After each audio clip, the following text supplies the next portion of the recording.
Na si Chris Olador? Oo. What? Hot take ko na yan. Tawag na.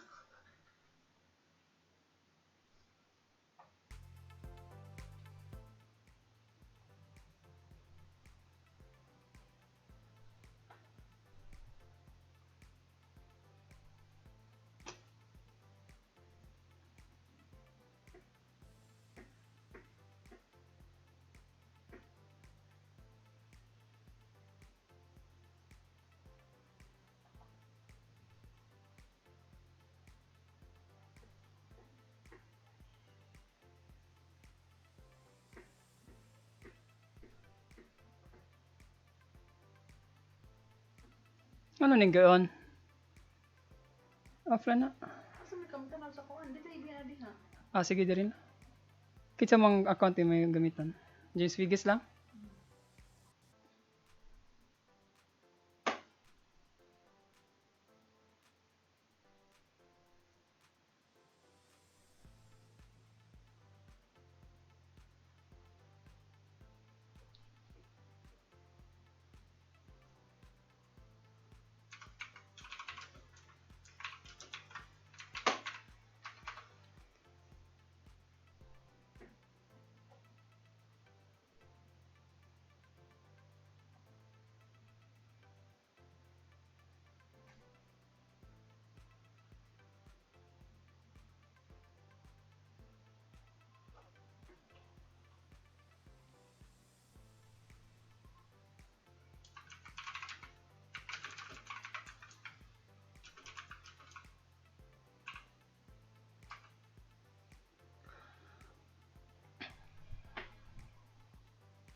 Maganda.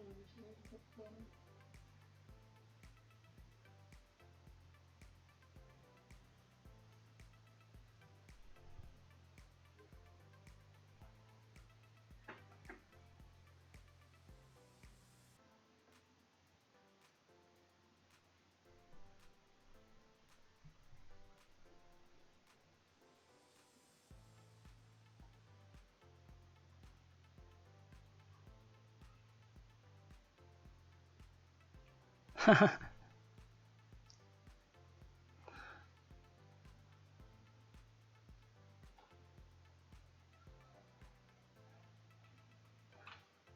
Maingay yata yung, yung keyboard ko.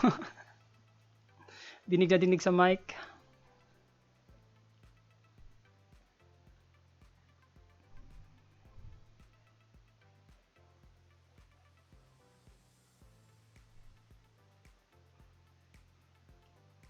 Yes, 35mm. Pero naka-super 35 siya, so parang APS-C. Parang 50mm yung field of view niya ngayon.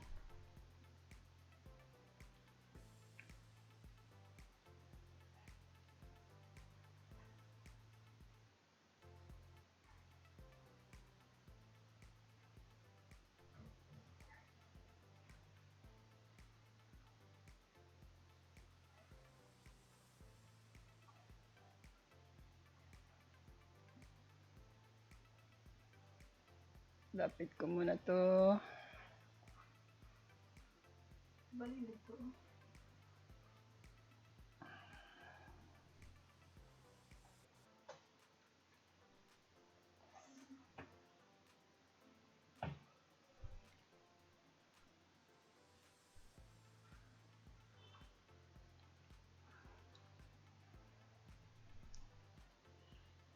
Shoutout po sa lahat na nandito. Sino bang... Welcome to my first LS. Ayan. Shoutout kay Bro Chris Horlador. Kay Kuya Beltran JTV. Kay Seven Loca. Welcome po. Welcome po, Pitsido Covers.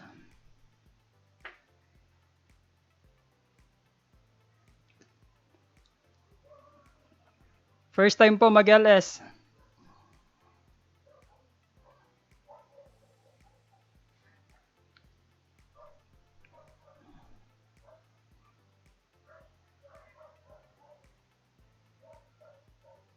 Hello? Mahina ba? Check natin.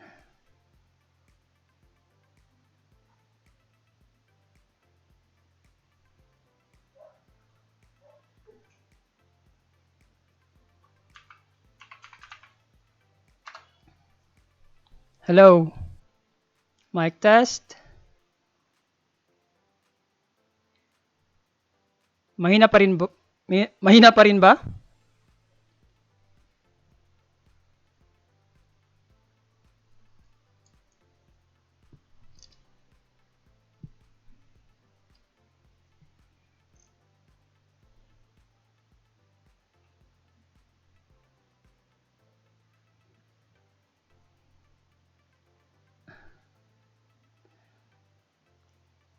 Okay. Salamat po. Salamat, Sir Chris, sa pag-confirm.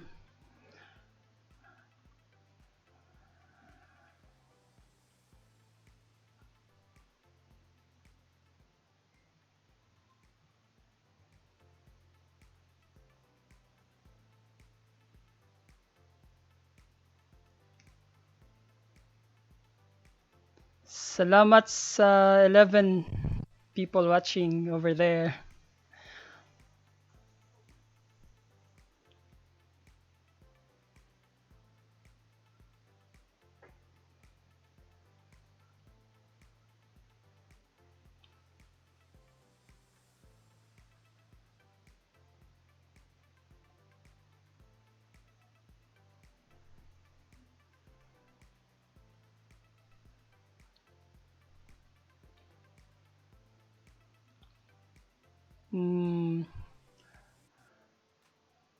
Sino bang gusto ng games?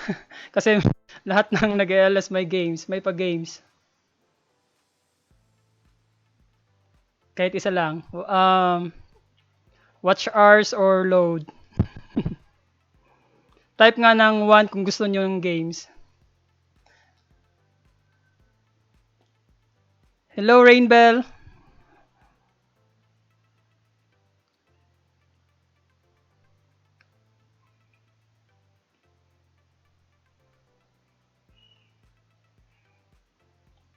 Gusto nyo ba ng game or isang game bago tayo magsimula sa discussion?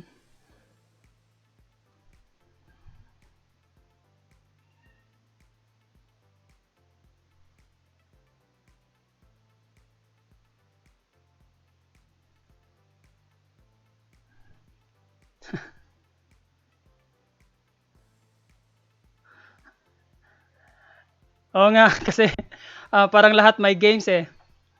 Para lang enjoy-enjoy lang tayo. Kahit isang game lang. Yung Pinoy Henyo.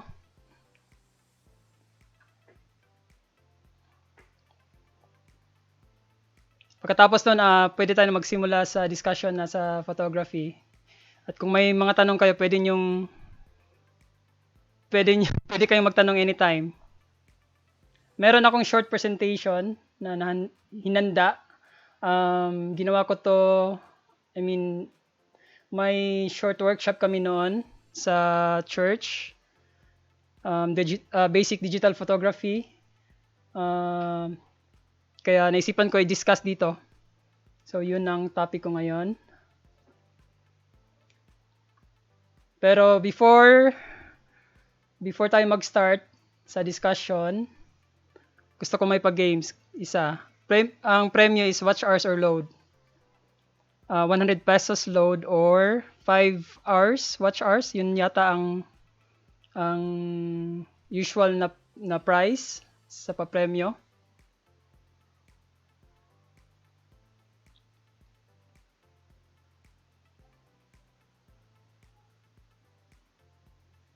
Sige, simulan na tayo. Sa games, magtanong kayo. Pinoy Henyo style. Bagay ang category. Bagay. Really, wala naman.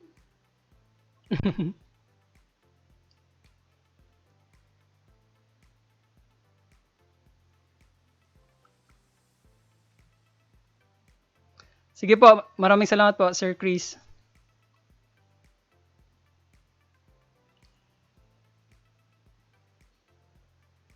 Ingat po sa biyahe.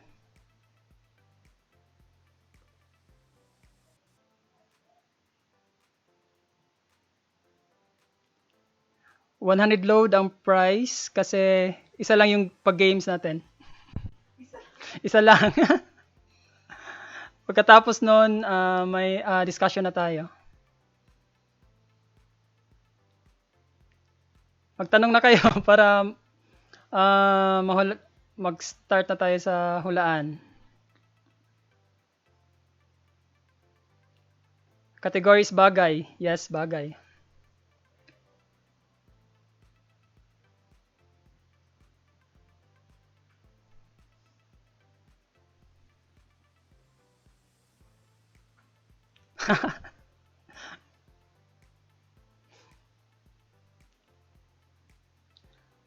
English.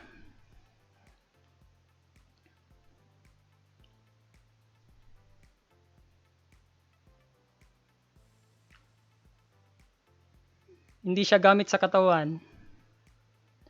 Yes, electronics.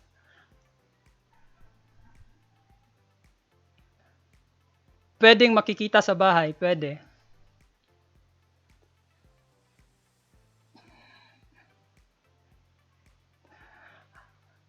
Two words siya. So, kailangan ko yung specific words. Two words. Tapos English.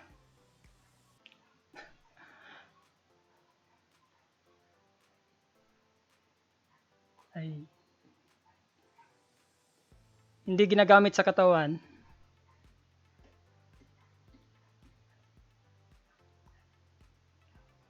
Hindi laptop. Hindi rin PC. Smartphone, hindi.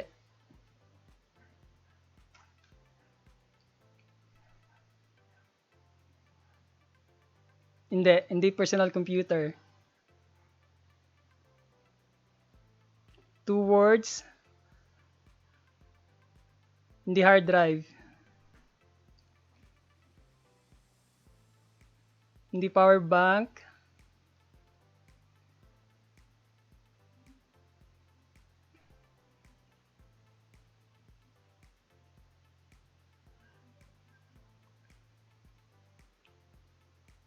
Yes, my screen.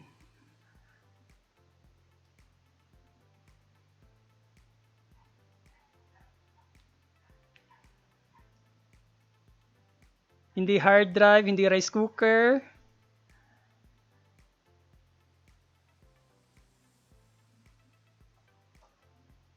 Hindi mobile charger. Malaki ba or maliit ang screen?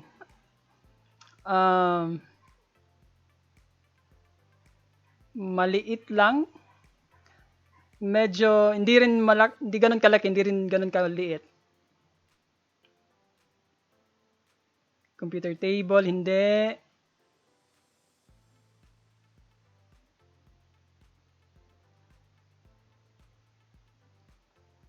Hindi iPhone mobile. So, two words, bagay. Oy, good afternoon, Sir Gideon. Bro, good afternoon. Good evening na pala, 6 p.m. na. So, screen protector. Oy, may nanalo na. Ayan, si Beltran JTV. Pakita ko.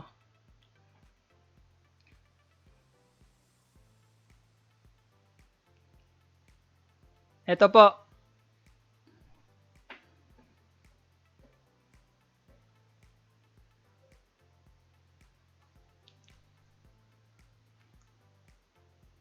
Congrats kay Kuya Beltran JTV. Load ba ito or watch hours?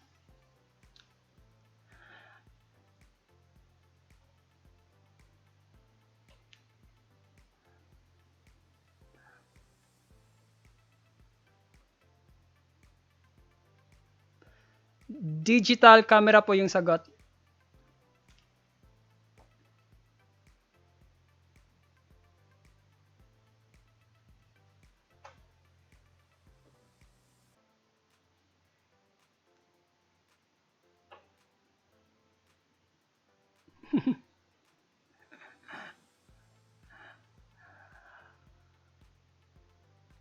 Yan, pampainit lang po yan sa discussion natin.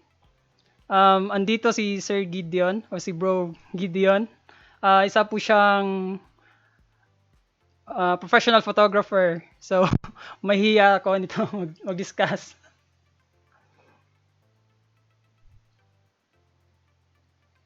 So, ito pong topic natin ngayon, basic digital photography.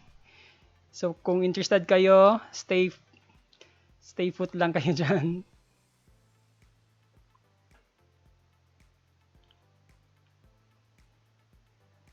Kuya, pwede Gcash? Opo. Yes,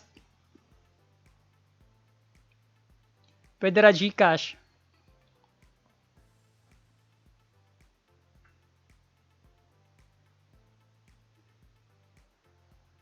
OTW means on the way na siya sa bahay niyo po.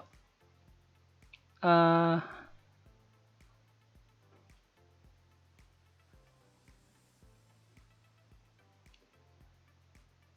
okay lang day, Rainbell.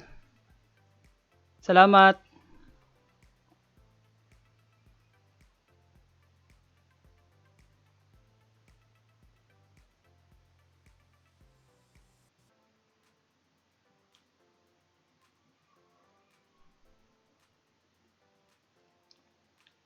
Little background na lang po tayo sa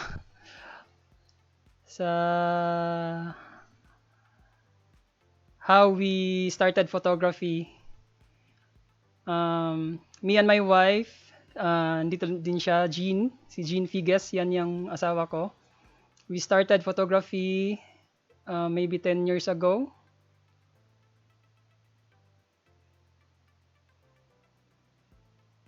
So we started travel photography. Yan, ito po yung mga, mga kuha namin before.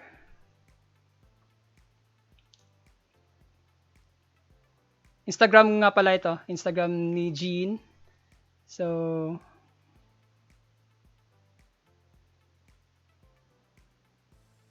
kuha kami sa Taiwan.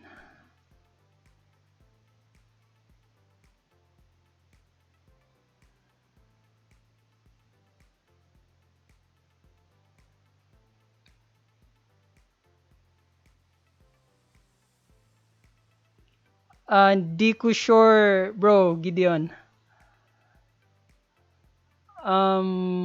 May Instagram ako, Simplex Visuals. So, pwede nyo i-follow. Pero wala pa masyadong content kasi bago ko pa lang siya na nagawa. Malit lang yung photos niya.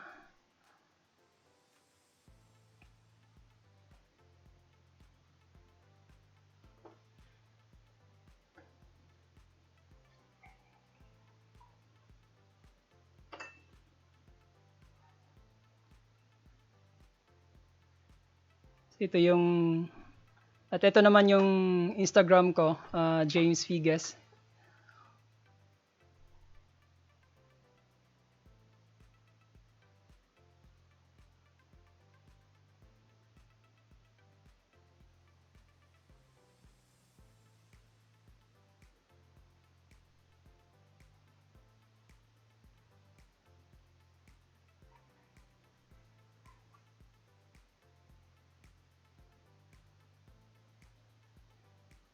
And ito yung Stills and Motion Cebu na Instagram account namin.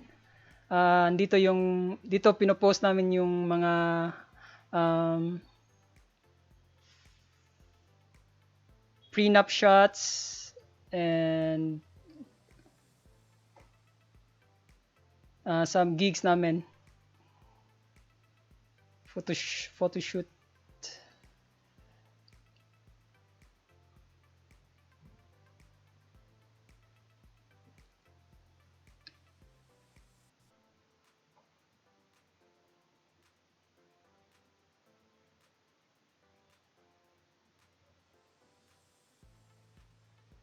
So interested ba kayong sa discussion natin about basic digital photography? Type naman ng Y kung interested kayo para magsimula na tayo.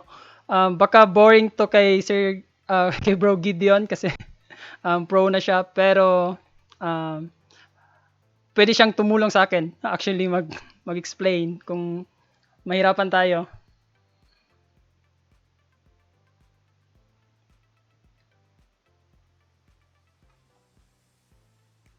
Nasa Cebu kami, Miss Evelyn.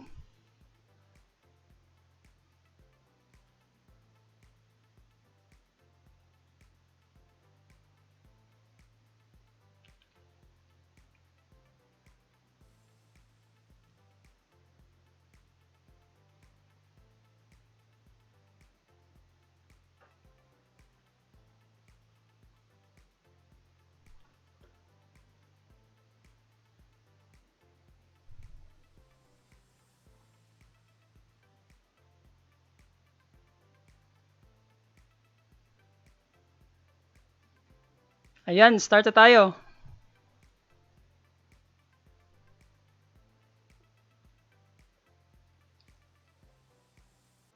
So our topic for tonight is basic digital photography. Uh, wait. Ayan. Quick origin lang ng photography, trivia. Photography comes from the Greek roots. So it comes from photos, meaning light, and graphe, meaning drawing.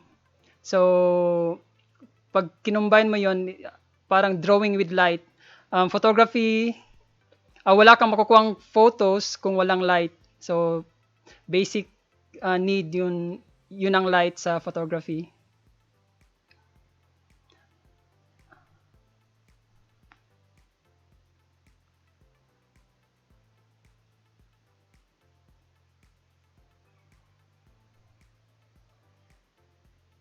And so topic natin is digital photography. Yun kasi ang experience ko, hindi ako naka-experience ng film. So ang difference lang nila is ang film is need mo ng yung actual film.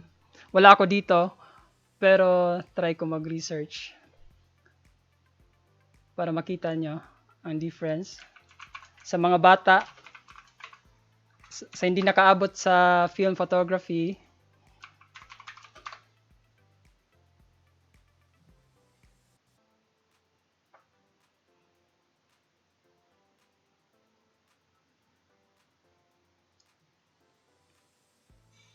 so ito yung film. Kailangan pa siya i-develop at I mean, mas expensive siya kaysa digital photography.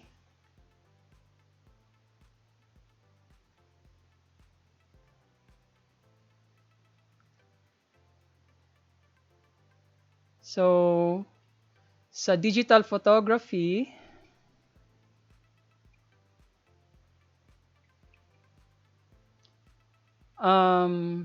yung photos mo is masisave mo lang as digital copy as may raw files na pwede mo i-convert to JPEG or any image format na supported sa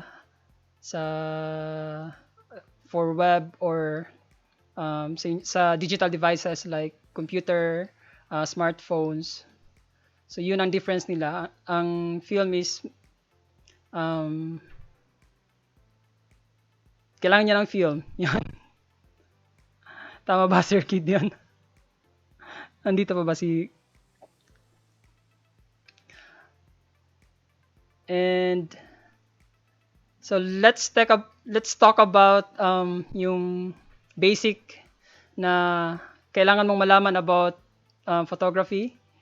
Meron tayong shutter speed. So, yun yung haba ng oras na naka-expose yung sensor sa light. So, name-measure siya through in seconds. So ito, fraction of a second, like 100 over 500, 1 over 250, until 1/2, 1 second, 2 seconds, 30 seconds. Yun ang amount of time na naka-expose ang sensor ng camera sa light. So, ang effect nito sa photos nyo is pag malaki yung number sa fraction, actually maliit siya sa in time. So, like 100 over 500, mabilis mabilis lang na-expose yung sensor. So, tendency is sharp yung photos. Katulad nito, ini-illustrate ng figure na nasa screen. Pag mababa na yung or malaki na yung fraction, like 1/2 or 1 second, malaki na yung time ng exposure, may tendency na maging blurry yung pictures. So, yun ang dapat tandaan sa shutter speed.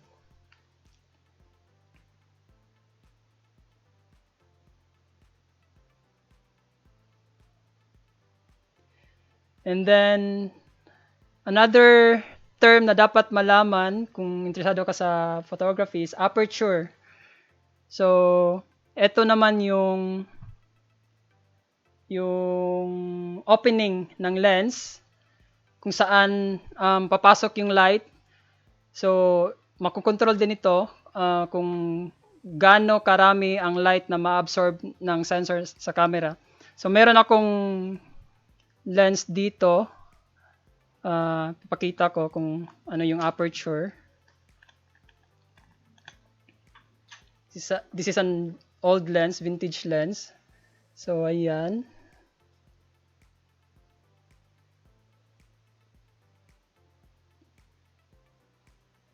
Ang aperture is para siyang yung iris sa mata natin. Oops. Yan ang opening. Oops.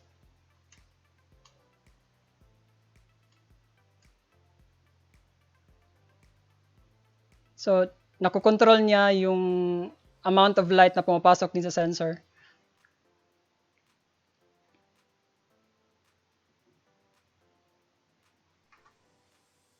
Kung may tanong kayo, wag kayong mag-hesitate na mag-chat lang kung meron kayong katanungan. So, yan ang aperture. And then, eto.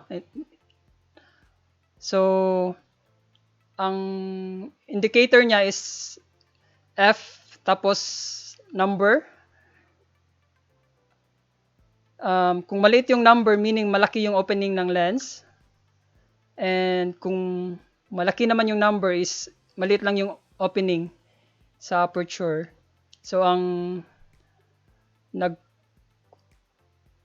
nakaka-apekto ito ang aperture sa kung gaano ka blurry yung background. Like, ini-illustrate nito. Like, sa f2.8 mas blurry kaysa f22. So, sa f22, magiging sharp na lahat, mostly yung photos nyo, yung nasa frame.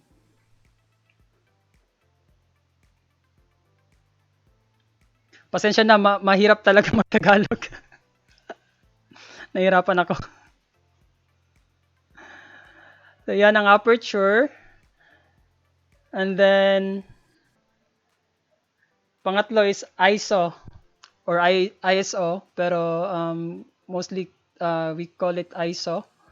Ito naman yung sa sensor na, yung kung gaano siya ka-sensitive sa light. Meron din siyang measurement. Like, depende to sa camera, merong camera na ang native ISO niya or pinakamaliit na value is 50. Meron ding 100, meron ding 200. So, ang effect naman ito is kung mataas yung value ng ISO nyo, magiging grainy yung picture. So, parang noisy siya. Mayroong um, noise sa photos, yung may grain, may dots na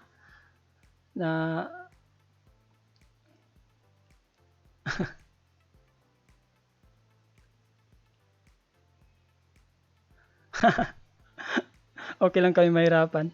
Anyway, so yun, kung mataas yung value ng ISO, naging grainy na yung picture. So, dapat nasa maliit lang yung value, like 100, 200, 400. Pero, kung wala talagang light, let's say, um, night photos, pwede mong i-increase talaga yung ISO. Okay lang na grainy yung picture kesa naman blurry yung picture mo. So, yun. Kasi meron namang softwares na nag-de-denoise pero wala pang software ngayon or as far as I know, wala pang software na nakapag-sharp sa blurry na picture.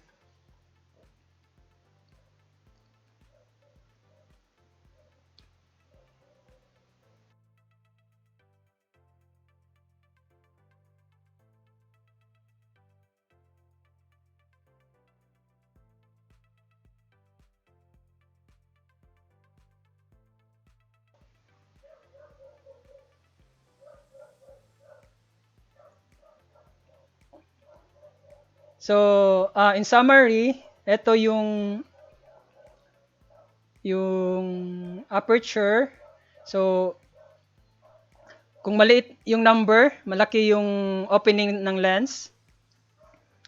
Ang effect niya is mas blurry yung background. And then, pag malaki yung number naman is mas sharp yung image.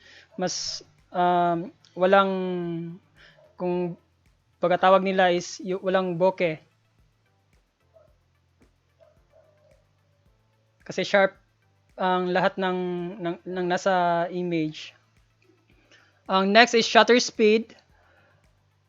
Ito yung how fast o gaano kabilis ini-expose ng camera ang image. So, mas malaki yung time kasi fraction to. So, 1/2 is greater than let's say 1/60. So, mas blurry, mas may tendency na ma-blurry yung picture. So, I would advise like me, medyo shaky yung kamay ko. I would not go lower to 1/125 sa shutter speed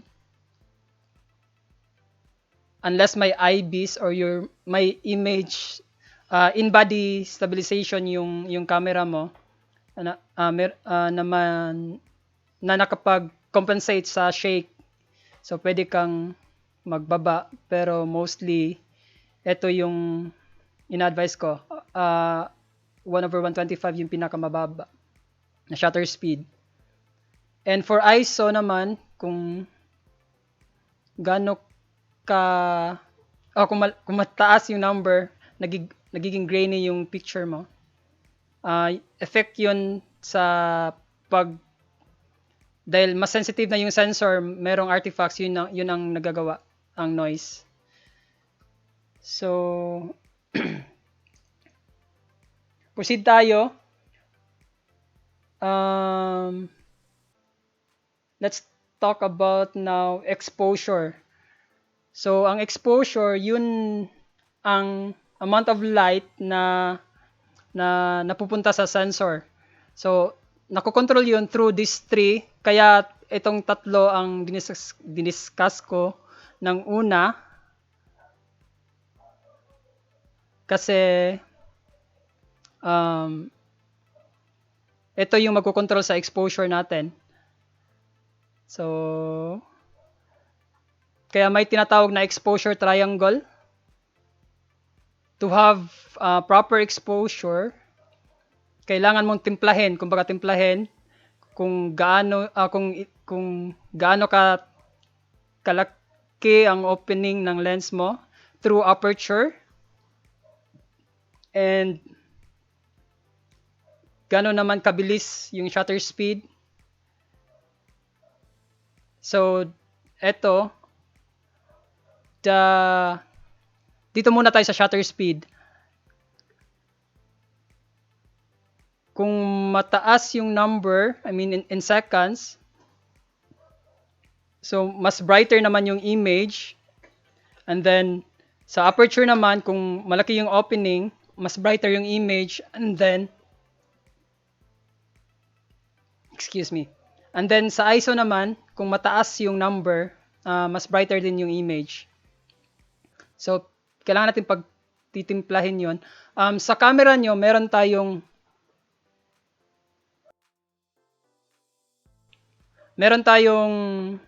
siyang settings na auto, automatic settings, kung saan siya na ang nagseset nitong tatlo. And then meron ding aperture priority, kung saan ang iset mo is yung aperture. And then meron ding shutter speed priority, kung saan iset mo yung shutter speed at siya nang bahala sa ISO at aperture. And manual settings, kung saan ikaw bahala mag-set sa tatlo. So depende yun sa scenario kung anong gagamitin, like kung street photography, kung saan hindi predictable ang scene or yung subject. So mostly kapag ako nag-aperture priority ako kasi doon masiset ko kung needed ba na brighter yung image or gusto ko na blurry yung background. So eto, nakokontrol siya sa aperture. And then kapag kapag kontrolado naman yung scene, like photoshoot, mostly siniset to lahat. So manually. So manual yung aperture, manual yung ISO, manual din yung shutter speed.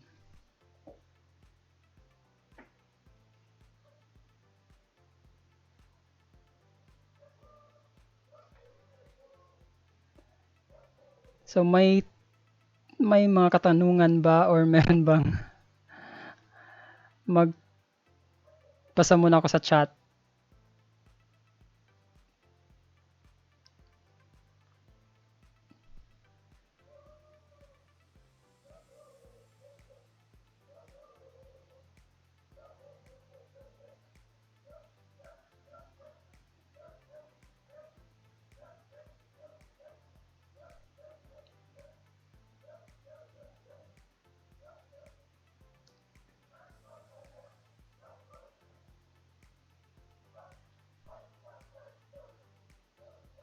So may mga tanong ba or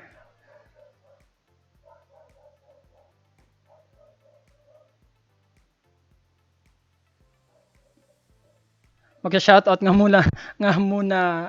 lang muna tayo. So hello kay sino bang hindi ko pa na-mention? Hello kay Read Backward. Maraming salamat po sa pagpunta. Hello Mets Kitchen. Hello sa iyo.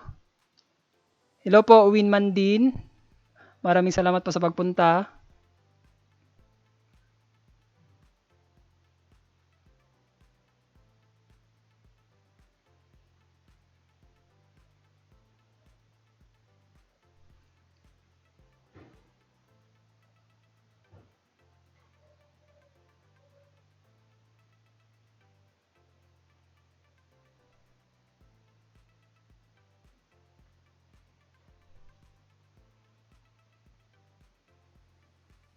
So may mga tanong po ba?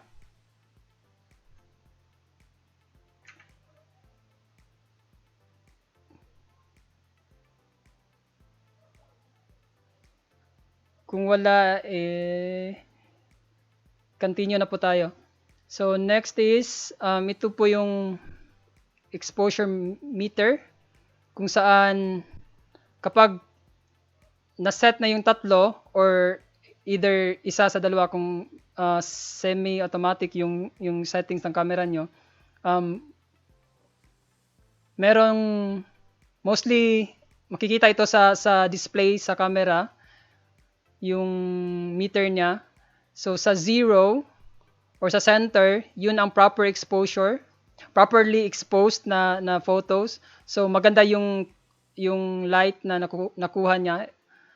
And then pag nasa positive ka naman, like dito nasa 1 or plus positive 2, yun ang tinatawag natin na overexposed yung image. Medyo um, ano bang term sa Tagalog? Um, bright or sobrang liwanag ng image. Ewan ko ano bang proper term nun. So overexposed, pag nasa negative naman, underexposed siya. So medyo dark yung image. Like sa background ko, it's underexposed kasi yung light ko nasa akin lang. Ako lang yung properly exposed. So yun ang meter. Pag nag-set ka ng or nasa manual settings ka ng camera, dapat palagi mo tong tinitingnan kung properly exposed siya or hindi. And merong tinatawag na histogram. So dito naman, nire-represent niya kung properly exposed or well exposed yung image mo. So pag katulad nito sa well exposed, properly distributed yung graph niya. So walang sa left is yung dark, sa right naman is yung sobrang light ng image. Sobrang puti. So ito yung properly exposed. Kapag mostly nasa right side naman yung graph, yun ay overexposed. So kailangan mong kung overexposed, ang pwede mong gawin pag overexposed is i-increase yung shutter speed or decrease yung aperture, pero mostly hindi mo kailangan gawin kasi gusto mo ng blurry yung background. So shutter speed talaga ang siniset. And then pag underexposed naman, let's say mostly to kapag wala masyadong light or night photography, pwede mong gawin is kung max out ka na sa shutter speed, let's say pinakamalaki na yun ng aperture, let's say 2.8 yon, and then sa shutter speed naman is 1/125 ka na, hindi ka na pwedeng bumaba pa kasi shaky yung kamay mo, pwede na yung maging blurry yung background. So ang pwede mo lang gawin is i-up yung ISO para maging well exposed siya or properly exposed yung photo. So mostly ang mga cameras meron ito, kailangan mo lang siyang iset na ma-display or i-display siya sa screen ng camera.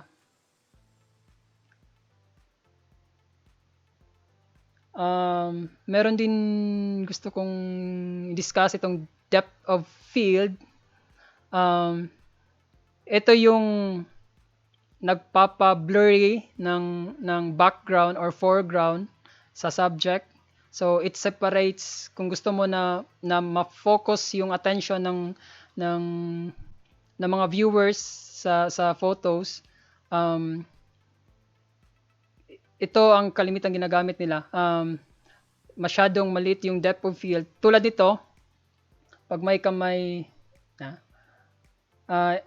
ang depth of field nito is sobrang liit lang, like this distance, blurry na siya, at saka sa likod ko it's blurry na din. So yan ang depth of field. um, nami-miss, anong tawag nito? Ang iba tawag nila is bokeh, pero yung bokeh is from Japanese word na it's like amount or quality ng pagka-blurry ng image, yung background blur. So, ang depth of field is yung gaano lang ka nipis or ka ano ba term? Ka thick yung yung distance na pwedeng focus yung subject mo. So, ang factors nito is yung aperture. So, pag malaki yung opening sa lens or maliit yung number, mas mas thinner yung depth of field. So, lahat ng bagay or kung ano mang nasa sa labas ng depth of field is magiging blurry na siya.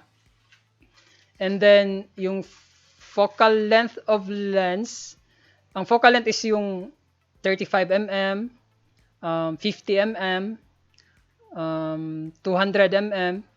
So mas kung mas malaki yung focal length, let's say 200 mm, mas blurry din yung mas thinner din yung image, kaya mostly portrait lens is yung from 85, 135 mm, 200 mm, yun ang ginagamit for portraiture. And then yung distance din ng camera sa subject. So kapag lumalapit ka sa subject, mas maliit din yung depth of field, so mas blurry din yung wala sa depth of field na yon. So mas blurry yung background or yung foreground ng subject. At saka sensor size. So pag malaki yung sensor size, like mostly ang common is full frame 35 mm sensor. So yun ang ginagamit mostly ng mga professional, except yung mga nasa commercial, yung commercial photographers na mas malaki pa yung sensor, yung medium format. Mas pag pag malaki yung sensor, mas thinner din yung depth of field. So nagko-cause siya ng mas blurry ng background or ng foreground.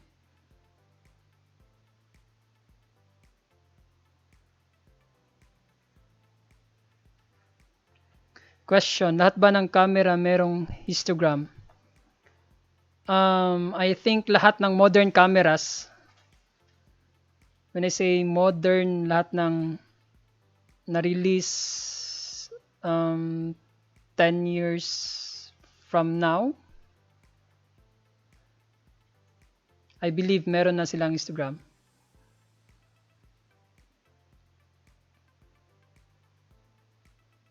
Pero kung di ko sure sa yung point and shoot na camera kung meron bang histogram, kasi hindi ako nakatry ng point and shoot.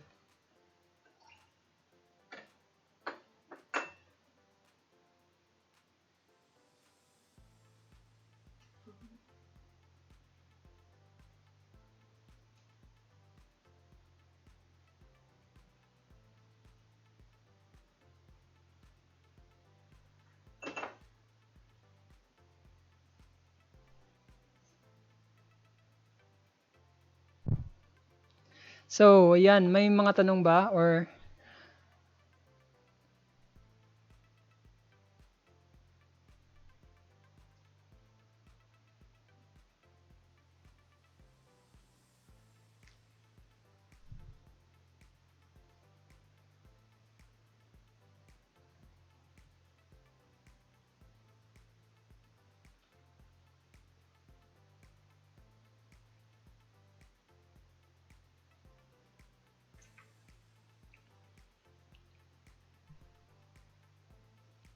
anong best focal length for street photography?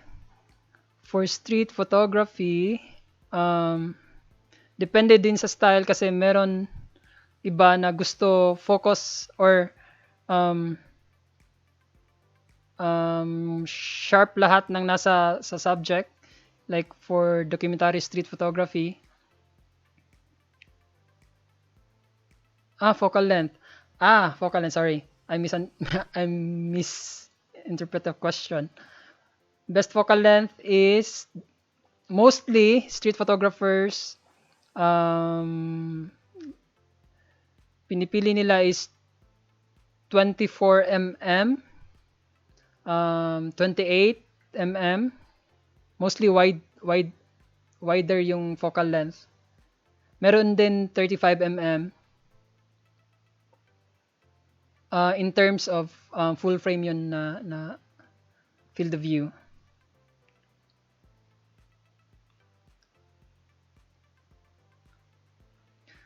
Maraming salamat po, Sir Chris.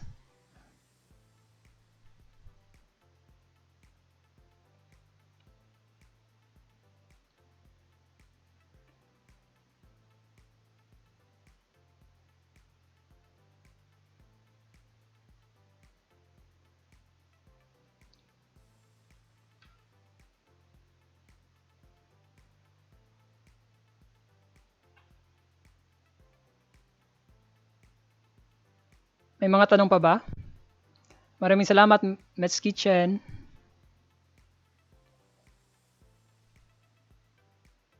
Hello, Mommy Dutch. Welcome po.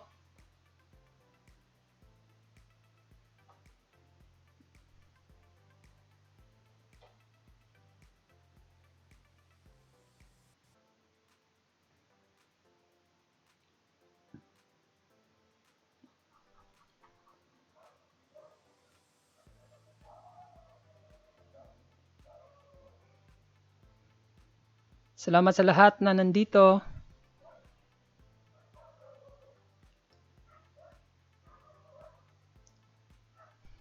Salamat, bro. Gideon. Kinakabahan. Hirap pala mag-LS.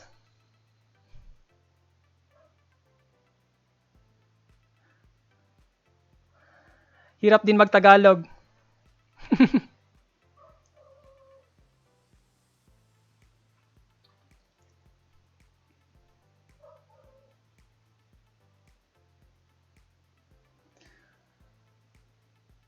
Promote ko na lang din, if may Instagram kayo, pwede nyo akong i-follow.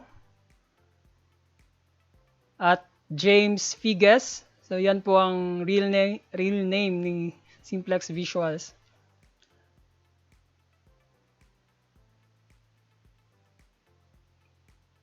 Meron ding Instagram si Simplex Visual. So ayan po. And then Instagram ng wife ko, it's Jean B. Figes.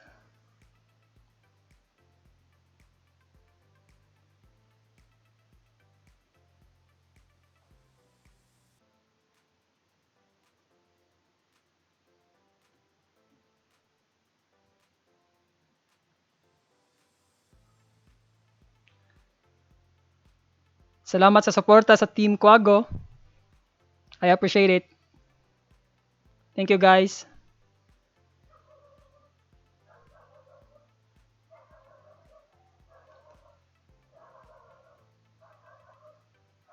Anong better? Full frame or APS-C?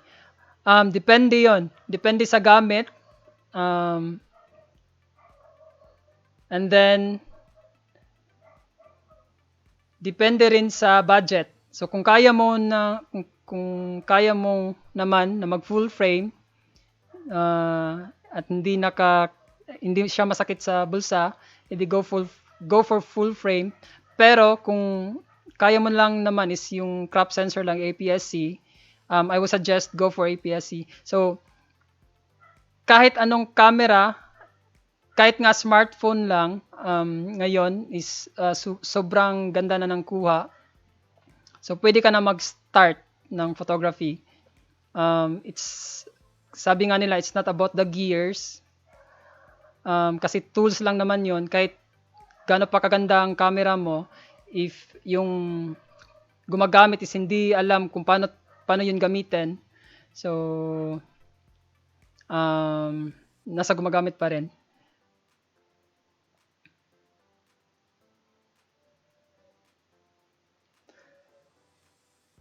Hello, Boss Chief, League Photos and Film. Yes, pwedeng magtanong po. Welcome po sa LS ko.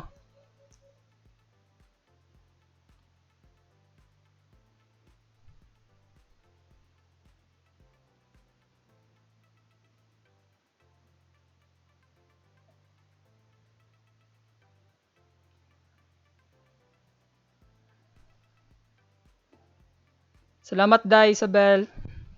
Salamat sa pag-BG. I appreciate it.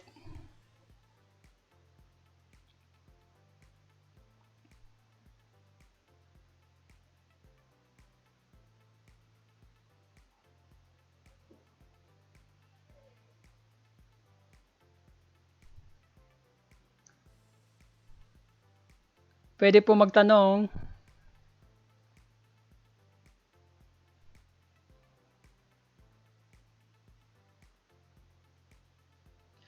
Ayan, RAW or JPEG?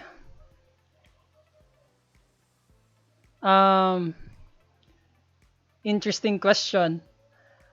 For me, both. Um, Kasi um, meron din namang times na gusto mo agad makuha yung image and then I mean, if personal use lang naman yon, pwede ka mag-shoot ng JPEG. Like travel, gusto mo kagad i-post sa Instagram. So, pwede kang mag-JPEG. Pero, I would suggest kasi um, meron namang high capacity na SD cards ngayon, yung memory cards.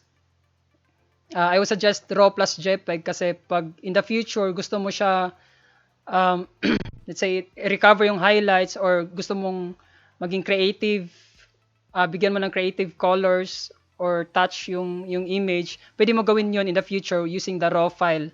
So I would suggest keep RAW plus JPEG.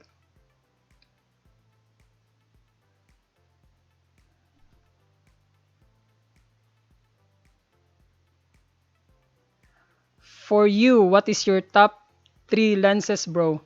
Ayan, mahirap na tanong kasi limited lang din yung nagagamit ko na lens. Pero pag focal length naman, yung pinag-uusapan, my favorite focal length is 85 mm in full frame. Kasi hindi ako magaling or hindi ako ganun ka or mas madali siya i-compose, ganun na lang. Kasi pag 35 or 50 mm wider yung lens, yung focal length or field of view, mas mahirap siya i-compose. Mas maraming elements sa frame. So, yun, mas matatagalan ka or it takes time na makakuha ng magandang composition kasi marami kang um, ang tawag doon, marami kang babantayan. And then next is 50 mm kasi pwede siyang, kung lalapit ka, pwede na siyang maging 85, parang 85 portrait lens. It's all around lens. Pwede siyang pang portrait, pwede din siyang makakuha ng wide shots or environmental shots.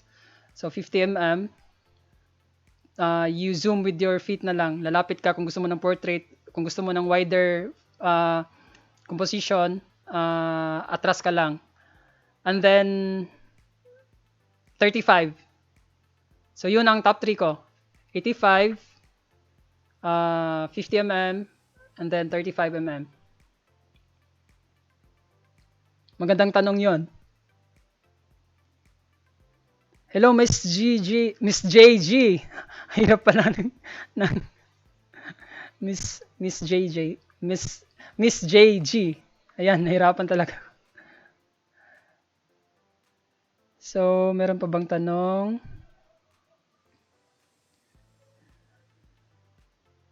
Sige, Day. Okay lang. Rainbell or Isabel. Pwede kang magtanong. May questions and As may photos. host, pagbili ng camera, consider din ang feelings. Yes, feelings ng asawa mo. Kung okay ba siya sa bibilin mo. Yon, Boss Chief. Sana nasagot ko yung tanong mo.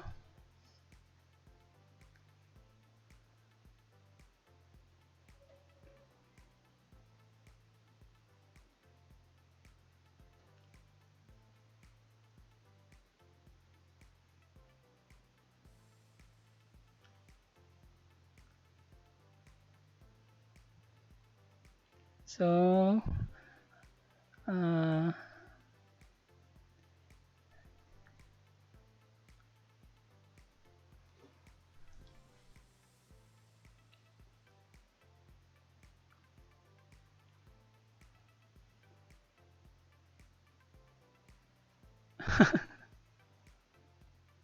natawa si Bro Gideon nun. Thanks, Mets Kitchen, sa compliment.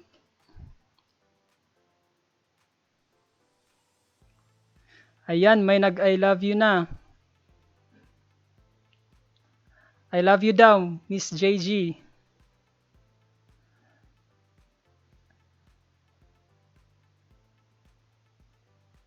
Da Isabel, anong question mo about OBS? Maraming makatutulong sa'yo dito. Si Boss Chief League Photos and Film, si Bro Gideon, yan, mga pro yan.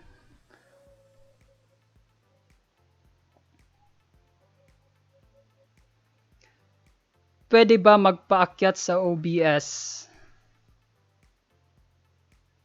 Yes, win man din. Sige po, maraming salamat po.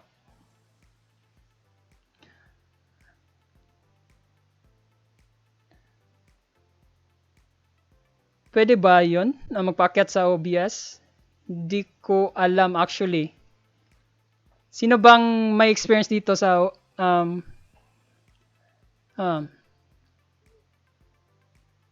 may way ba magpaakyat sa OBS? Kasi pag I think pag no, I think hindi pwede. I think hindi pwede.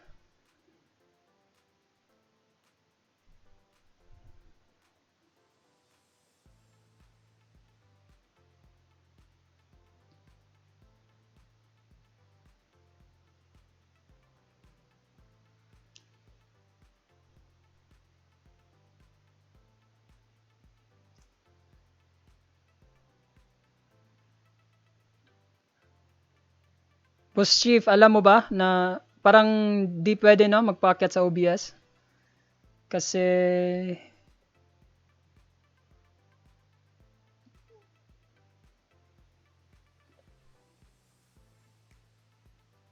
oo nga, yun. Pwede. Pero complicated siya kasi tatawagan mo yung through call. Through call yung papaakyatin mo. Salamat Sir Chris Horlador.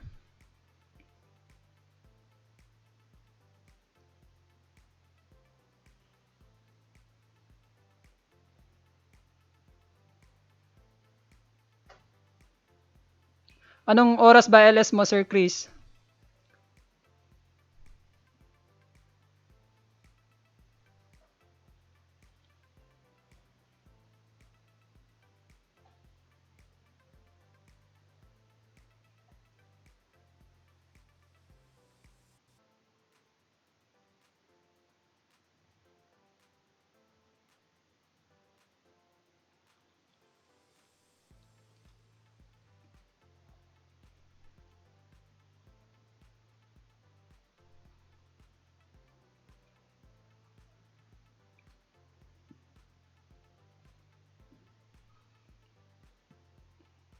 So guys, kung may Instagram kayo, pwede niyo ako i-follow at James Figes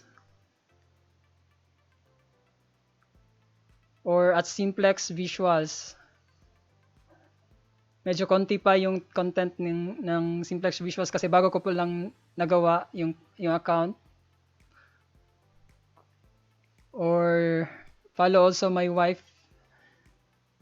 Jean B. Figes.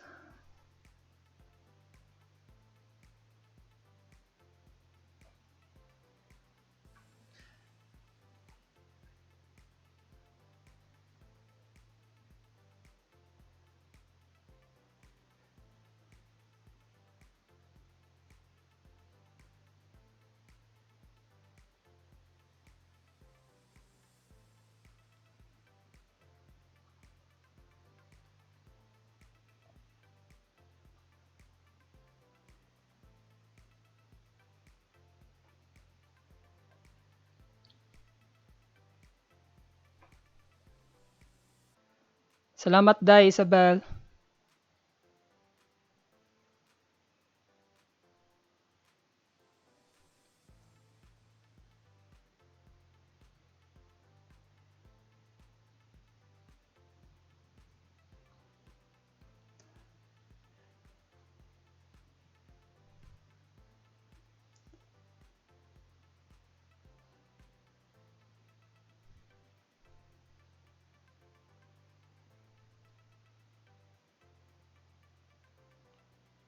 OBS din ba gamit niyo, Sir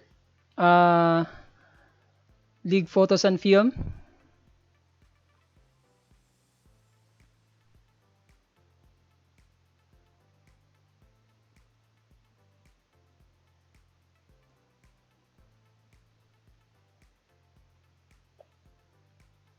O nga, StreamYard. Okay.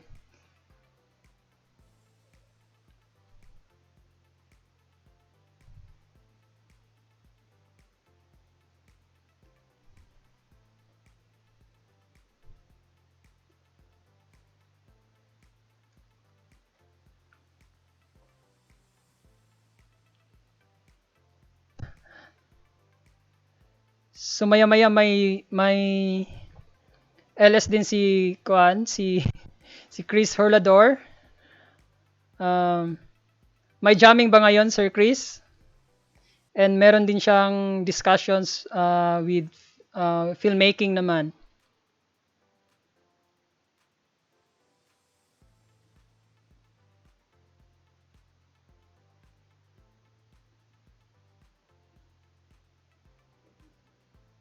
May mag-LS ba sa Team Quago ngayon?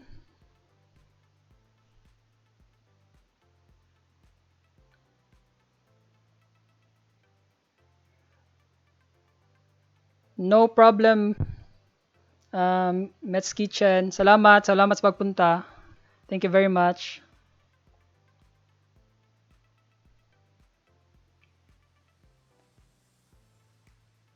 Sige po, Sir Chris, tatambayan ko yan later.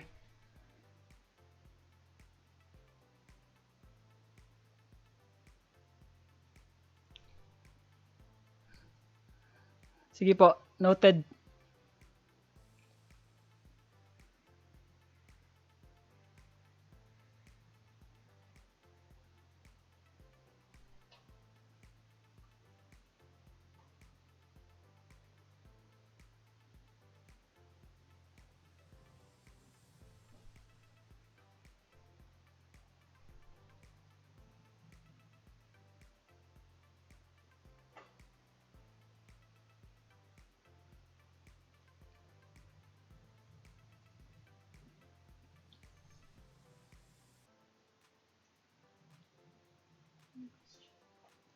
Wala na bang question? Bye, Mets Kitchen. Ingat.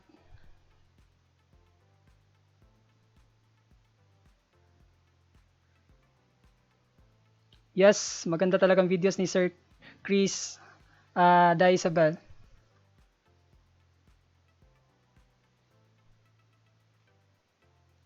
Inspired by Brandon Lee.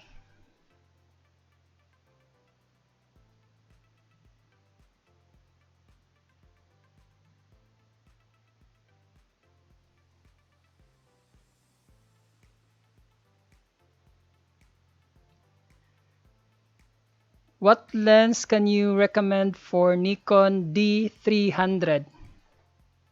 D300, I think is APS-C yun. Double check ko lang, Daya.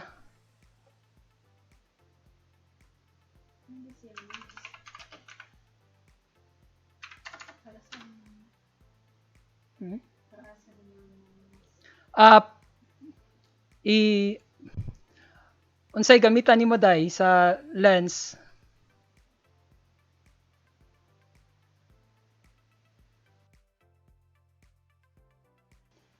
Para ma-recommend nato kung unsay kay depende man gud sa usage or depende sa usage yung pagpili ng lens.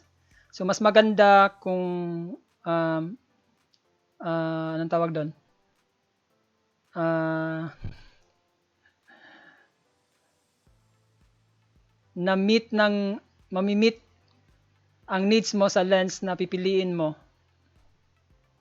Video for my covers.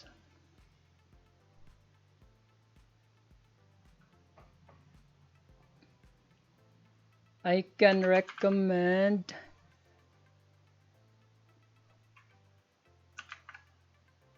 since I think hindi naman maganda masyado ang autofocus ng D300. So pwedeng manual lens. Okay ka ba sa manual lens, Dai?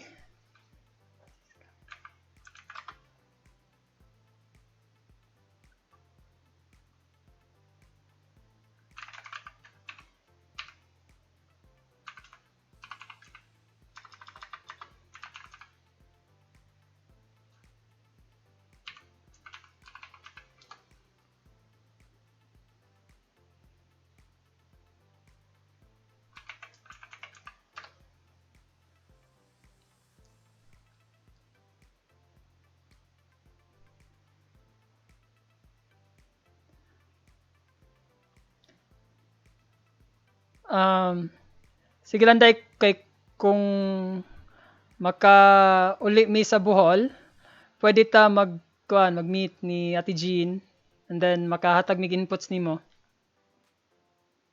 Inigma okay na ang situation.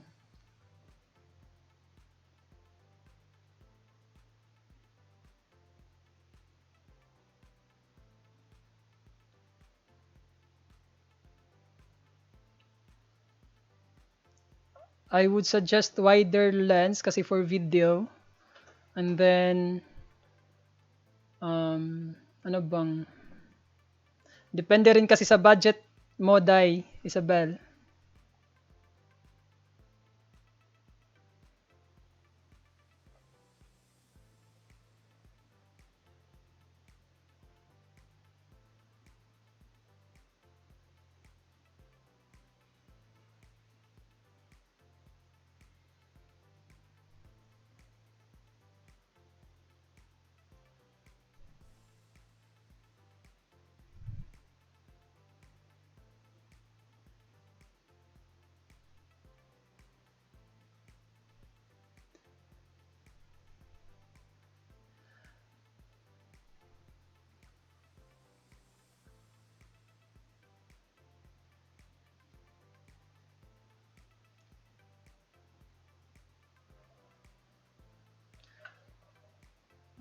I think pinaka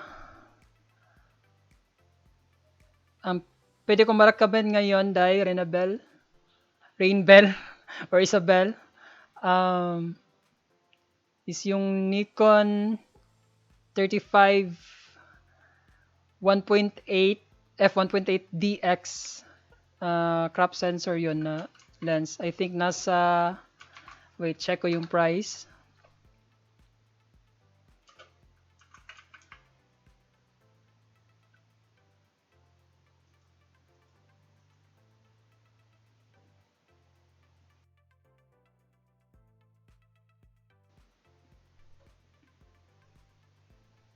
Nasa mga 14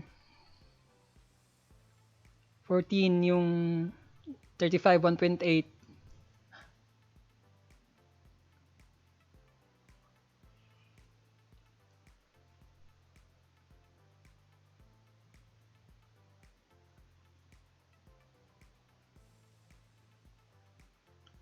Sige po, Sir Chris, maraming salamat po sa pagpunta.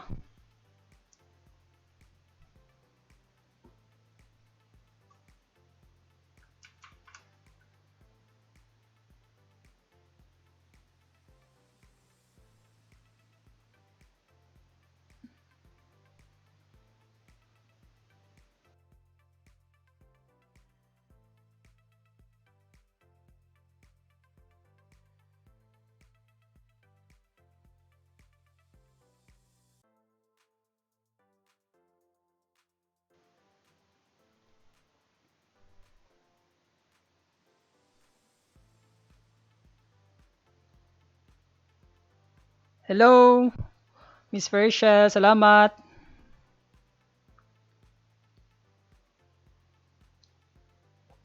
May tanong si Boss Chief. Tanong lang, ano ba gusto niyan? Kunan o yung hilig niya pitikan? Ano ba gusto niyang kunan o yung hilig niya pitikan?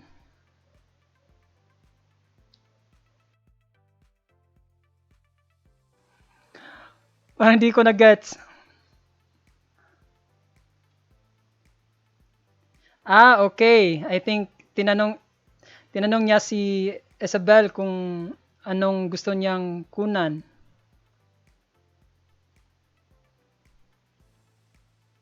I think boss gusto niya for video, for cover songs. Excuse me.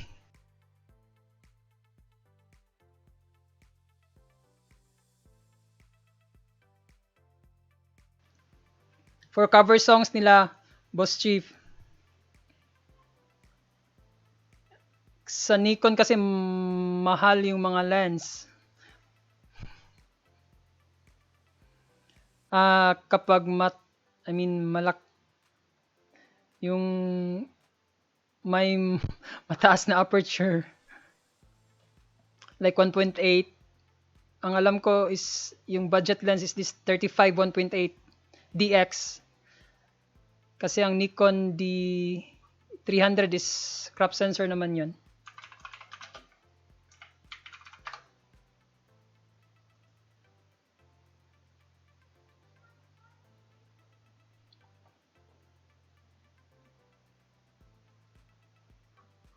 Check ko yung video specs ng Nikon D300 muna.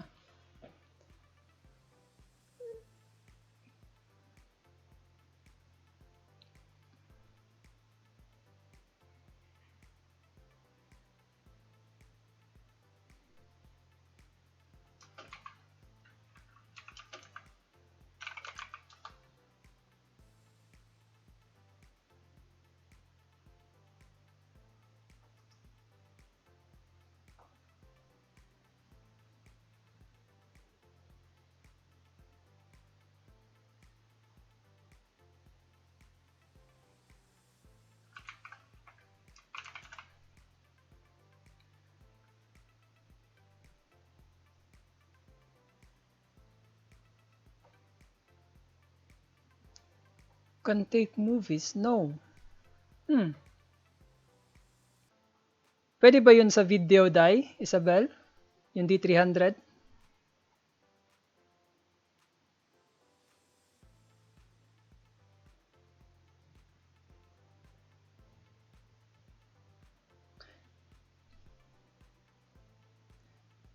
Noted, noted Irene Bell.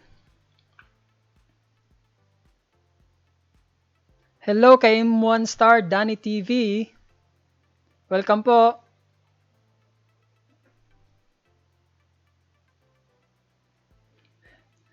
Videoki King.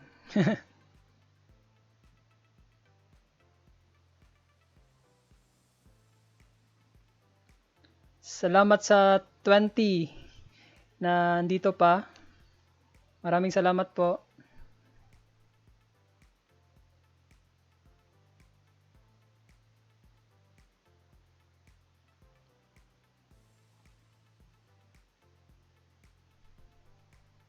Maraming salamat sa pagpunta.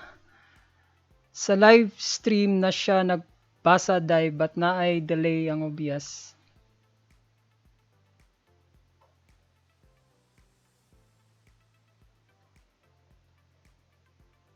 Alright, dapat sa live ko magbasa.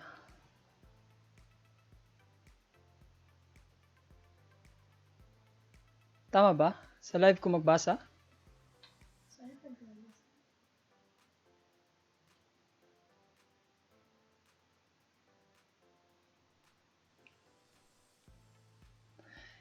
Ayan, BG pero nakikinig.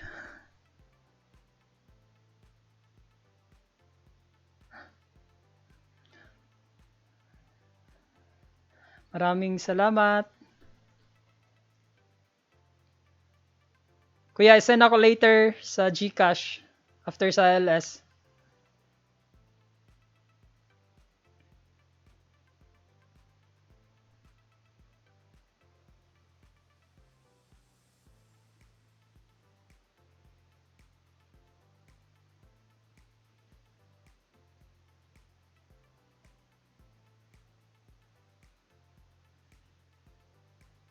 OBS ako tigamit Ate Jean.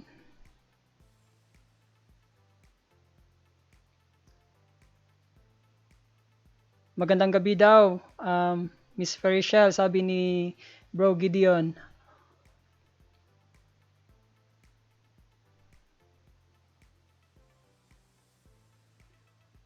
I think dapat ko magbasa sa live chat para updated siya.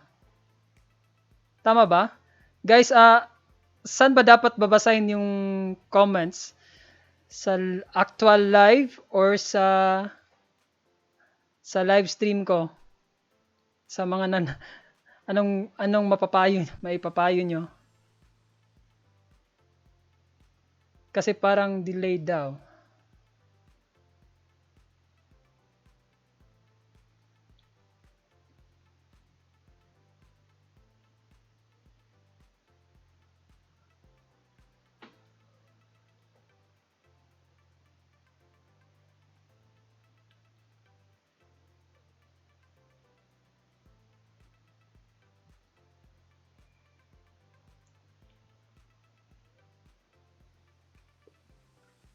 I think last na discuss ko is about practice lang ng practice sa photography. Kami it took, I mean, maybe 6 years, 5 years. Pero hindi um, um, full time na nagsushoot. Pag may travels lang and then um, may travels at may events sa company, doon ako nakaka-practice. So it takes time talaga ang photography. Ang maganda lang ngayon is marami na tayong resources online na pwede nating um, gamitin or pwede nating mapanood anytime we want para matuto. Marami na sa YouTube. Meron din sa mga online, anong tawag dyan? Anong tawag nun? Online classes. So, yun, practice lang talaga. Sa iba, it could be a hobby. Sa iba, tulad ni Bro Gideon, ni Sir League Photos and Film, ni Sir Chris Orlador. It's a profession. Sa iba naman, meron ding lifelong passion. I would think or hopefully magiging lifelong passion din namin ng photography. So ayan, take ng photos. And di pala don't take photos, make photos. The difference between taking a photograph or making a photograph is taking a photo is just like you see a scene and then place your camera or smartphone, then tap the record button or take the shot. So yun ang taking photos, or your camera, take your camera and then press the shutter button, I mean, press the shutter button, then that's taking photos. Making photos is that you prepare for it, You prepare your gears. You take the time to learn to operate how to operate your gears.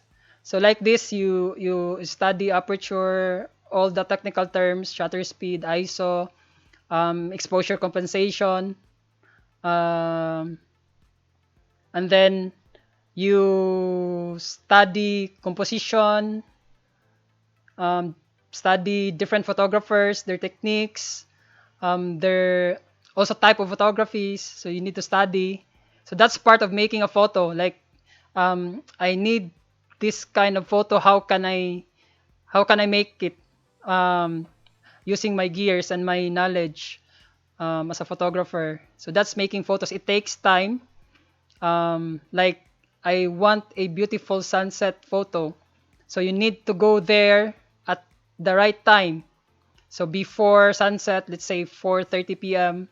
Nandun ka na sa location because you still need to check your gears, um, prepare your gears if you have the right lens, if you have formatted your SD cards, or you brought your SD cards, or your your camera is properly charged. So yun, that's part of the process of making photos. Um, and then the more photos you take, the more you understand um, what makes a photo good or great. Um, it will also make you, or will be, it enables you to take photograph on a purpose. So hindi lang basta ah, kasi meron akong camera, take lang ng take kung ano-ano. You still need to have a purpose why you're taking that photograph. In the first years or months of having your say first camera, it will be challenging. You still need to learn the numbers, kumbaga the shutter speed, the f-stops, aperture, exposure, how to properly expose an image. But then as you as you get comfortable with your gears, and then you can imagine what do you want to have, or to make, what photographs you want to make. If it's landscape, beautiful landscape. If it's beautiful portraits.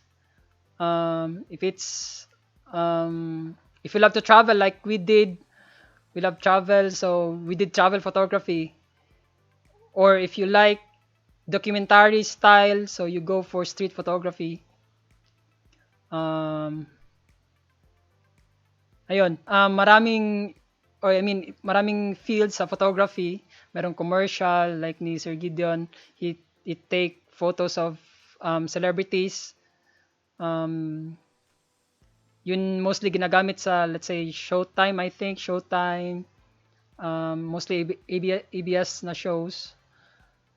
Um, Ayun, meron pa bang mga questions about photography, or discussions or inputs?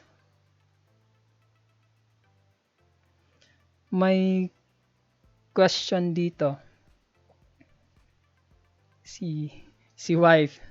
Do you have a certain mistake that you are still doing now when it comes to taking photos? Of course. Of course I do. Um like forgetting to bring SD cards. What else? Um in taking photos, minsan I forget to reset the exposure compensation setting. So when I take a photo and then I thought it's the proper exposure, but then there's I set the exposure compensation to the right or to the left. So either nag-overexposure or underexpose yung image. What else? Mistakes. Sometimes sa composition, I don't take that much time to see kung may nag-overlap. Let's say my pole sa likod, and then it overlaps my head with that makes the photograph weird or funny or distracting. So yun, mostly yun ang mga mistakes ko. Actually, ang the knowing the numbers is the easy part of photography. The more difficult part is composition, framing, setting up accessories like lights, ganon, sa studio. Excuse me. Um, so yun, ang mas is, kaya nga basic lang to kasi ito yung parang starting point. If you only have smartphones, I think most recent release na smartphones have manual options, so you can control the image manually. I think like itong smartphone ko, I have it 2 years ago, and it has manual options already, so you can practice with it. You try to set the aperture, shutter speed manually. The aperture, I think you cannot set because it's fixed lens on the smartphone. So mostly, masaset mo is shutter speed and ISO. And there's also white balance that you can set, and it's also um, another story. So pwedeng ibang discussion na yun yung white balance.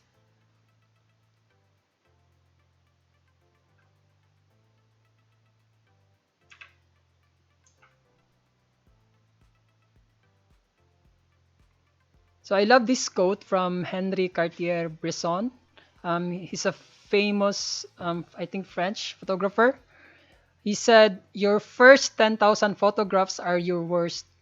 So, kailangan talaga ng practice sa photography. You need to take more and more photos because the more photos you take, the more chances of getting better and better.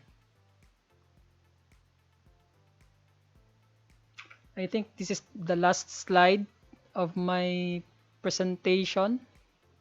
I skipped some of it, like post-processing, lighting, composition, since it would take a while or more time to discuss them. Maybe in the next LS, we can talk about these things. So maybe we can go through it quickly. I think mas comfortable pa kung mag-English kaysa mag-Tagalog. Sorry guys. So, most common is the rule of thirds. Ang rule of thirds is yung i-divide mo yung frame mo into three parts, I mean. So, three parts, so two lines vertically, two lines horizontally, equal parts. And then each point, intersecting point sa mga lines, dun mo ipi-place yung subject mo. And if it's portrait naman, doon mo ilalagay yung dominant eye. The dominant eye is the one that's nearest to your lens or the camera. So for example, this one, I'm looking at this side. This is my dominant eye. So dito mo ilalagay yung uh, point ng third, maybe dito. So move ako dito, and then yan. That's the rule of thirds. Nasa third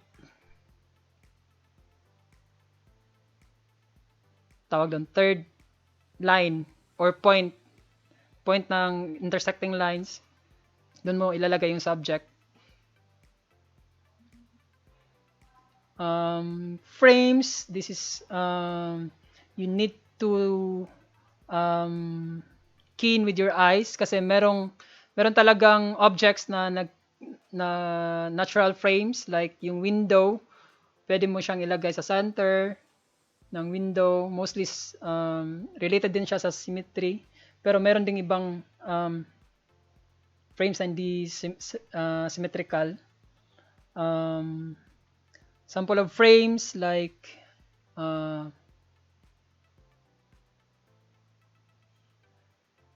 I think it's better to show you sa browser. Search tayo ng sample ng frames para ma-visualize nyo.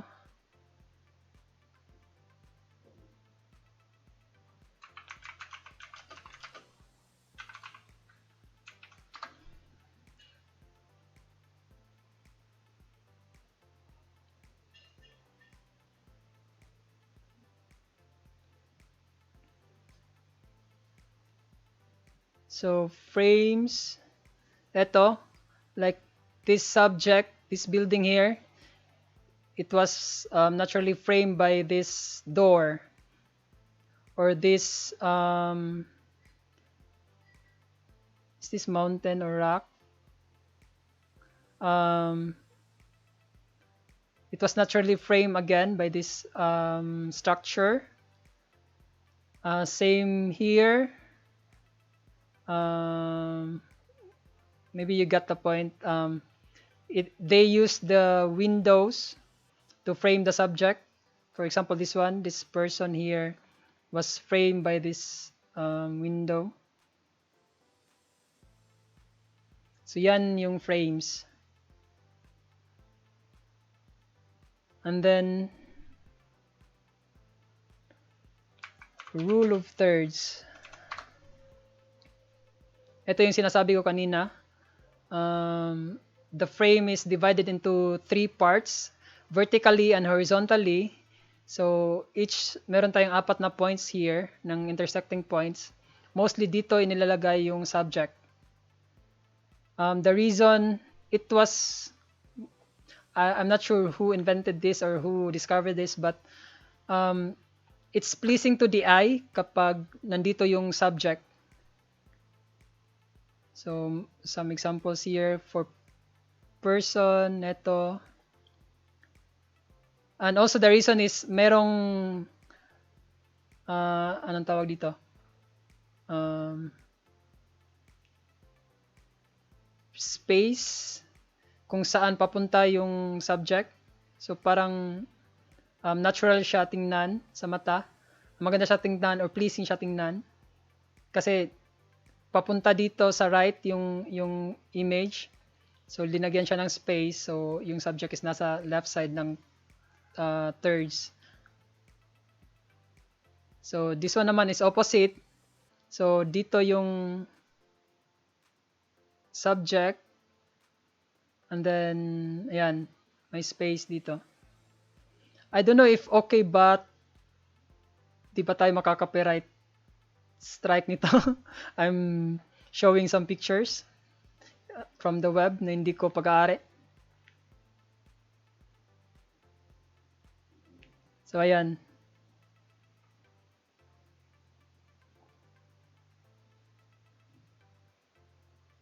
Kakat na lang natin yan kapag na copyright strike or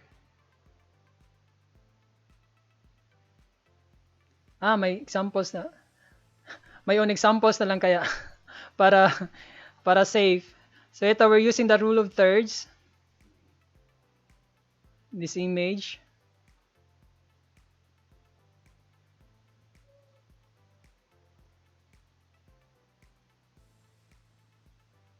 And then ito, rule of thirds din, nasa thirds. Ito yung sample ng frames. So we're using the trees in the background to frame the subject. And we're also using leading lines na ito, this green bush and this edge ng road na may line, it leads the subject.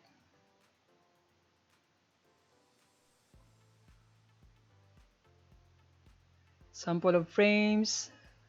This one is still frames. So we use these trees here in the background to frame the subject.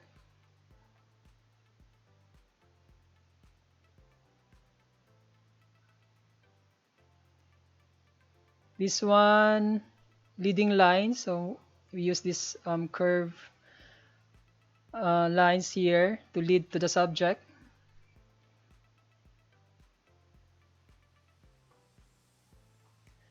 My question, do you have a certain, kanina pala to. Kanina lang.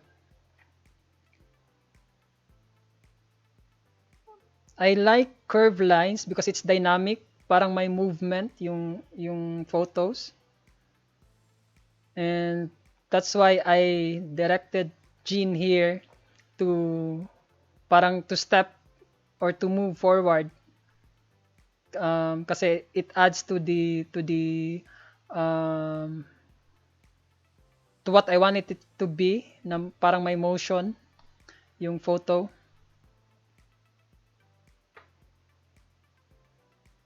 Let's find. This one is also framing. We frame and also leading lines. So mostly yun yung parang ginagamit namin. Framing at saka leading lines.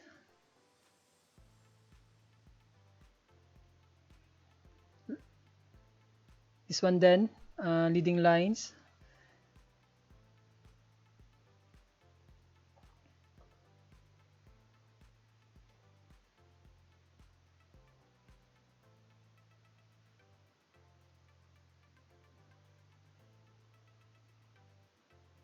Ito, leading lines din to. And we put the subject. Ito, the running kids in the lower right side of the thirds. So rule of thirds.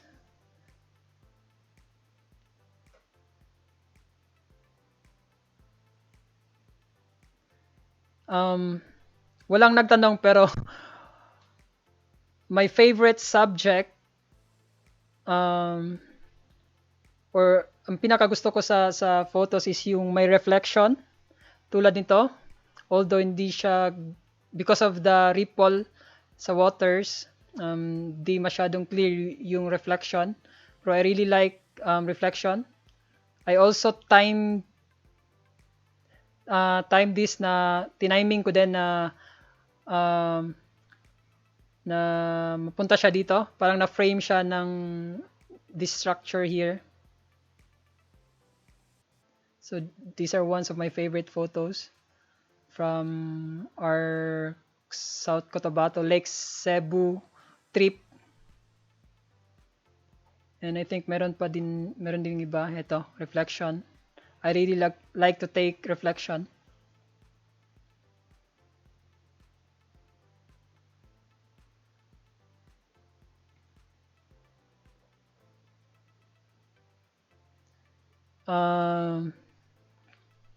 Ito, na-frame din yung subject, which is this van here. It was framed by these two people, these two couple. Hello po, Sir Adrian. Perez Videography. Photography po ang topic namin ngayon. Hopefully, you're also interested. So we're just going through some composition techniques, and then I'm showing some of our photos. Welcome po. Maraming salamat sa pagpunta.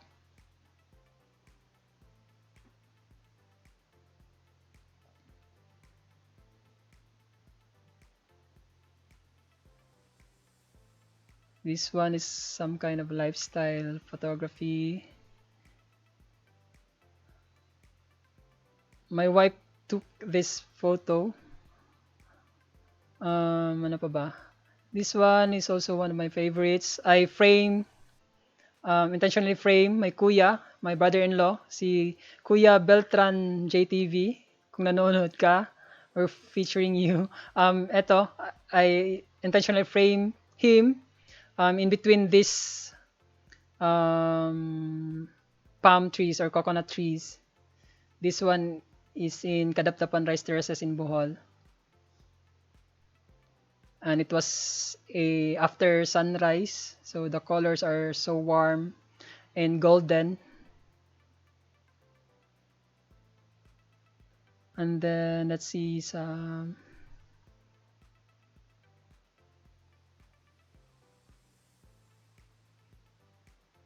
Let's feature some of our favorite photos here. Sa account ko naman. I love golden hour, so mostly I took or I go while the sun is still not rising or it's about to set kasi napakaganda talaga ng golden hour. It's majestic. Yung may parang magical feeling. Um, this one I tried a vintage lens, so it has some weird artifacts or flares, pero I like it and it has some feeling na iba yung feel niya pag vintage lens. I used Super Takumar here. Maganda rin siya sa video, pero since telephoto siya 105 mm, um, di ko siya masyado ginagamit. Pero I like the image of the Super Takumars.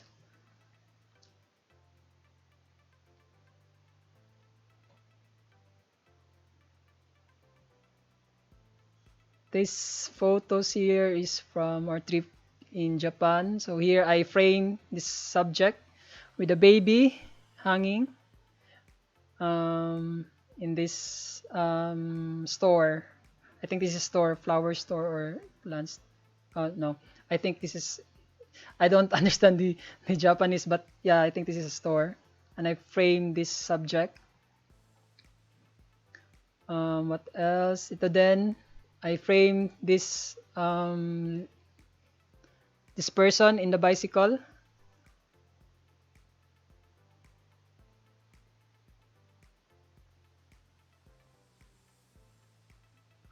I also like moody photos, like this one, dark edits.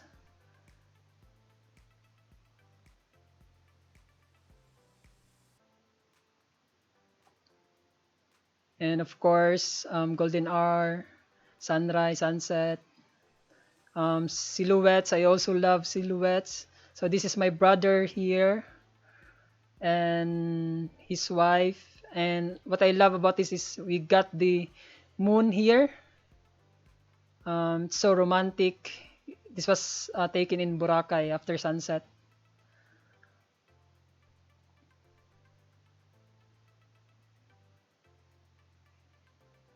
This is from our trip in Japan. Got some interesting building here.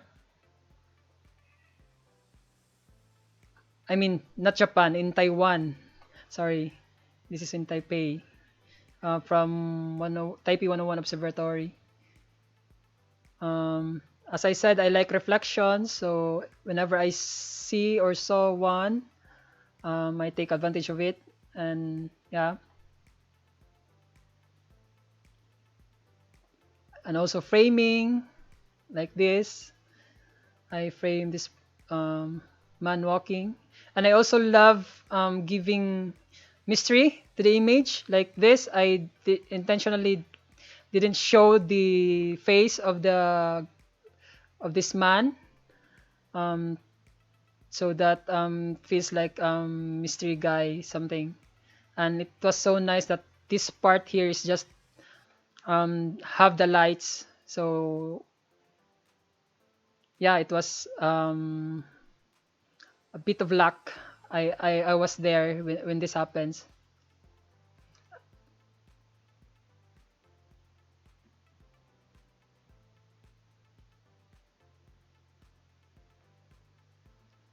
This one so romantic, also with reflection, the colors. I made a mistake here. If you see it, this horizon, it's cutting um, the neck of this girl. But it's difficult since they're walking or they're approaching to me. So I just take it quickly without um, I mean, taking so much time to compose. So that's why this Horizon is cutting the neck. But for me, the moment is more important than compositional techniques. So yeah. Question: what's the hardest part of photography? The hardest part of photography is waking up early. Like for example, my worst or I mean the most difficult experience is when we have a prenup session or engagement session, and it took we left the house 2 a.m. and we come back at 9 p.m. or we go home at 9 p.m. the same day that day.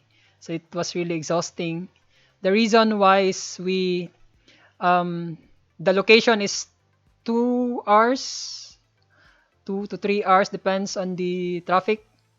2 to 3 hours drive from here in Cebu City. It's in the north, so we like to catch the sunrise and also get the sunset. So that's why it took us full day, and it's really exhausting. Waking up so early, preparing your gears.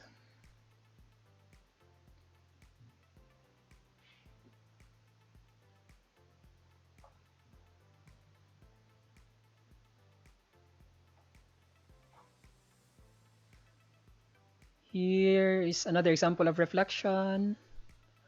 My favorite subject.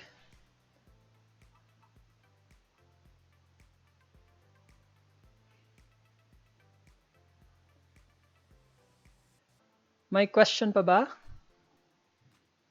Or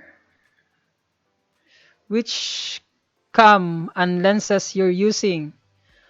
Okay. Right now I have Sony A7 III. My setup right now is Sony A7 III plus the Sigma 35mm 1.4.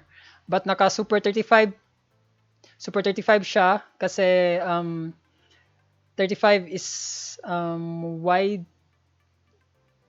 wide and it gets a lot of our place, which is not really that pleasing.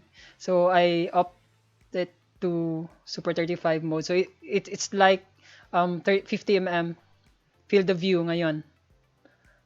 And naka 1.4 siya.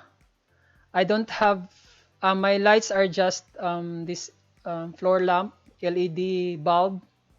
Two of them bounce in our white wall, and then I have the LED strips, which is at my back, um,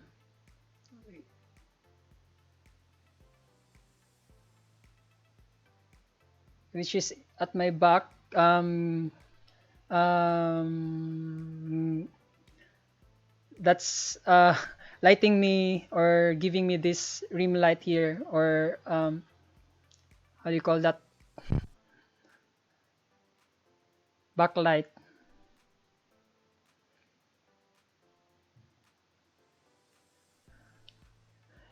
Thanks, Miss Evelyn. Thanks, I appreciate it. Um, Joseph Boris. Okay, Crystal Boris here. Thank you so much for coming. Um, Gideon, ano oras ka? Tanong ni Miss JG. Ang sabi ni Sir Adrian, I love Sigma lenses. Yes, I love it too. I have two Sigma lenses. So this one is 35 mm for full frame, and I have another one for APS-C, Sigma 56 1.4. I used for my Sony A6000 for portraits. But recently I got the 85 mm Sony for A7 III, so yun na ang main portrait lens ko ngayon. But yeah, Sigma lenses are really good for its price. Value for money, it's really good.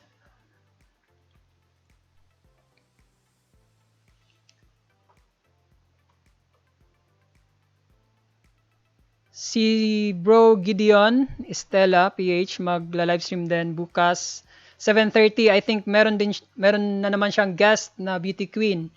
So if you're interested, check out nyo yung live stream niya tomorrow at 7:30 p.m. Ang schedule niya is Mondays, Wednesdays, and Fridays. So MWF, same time 7:30 p.m.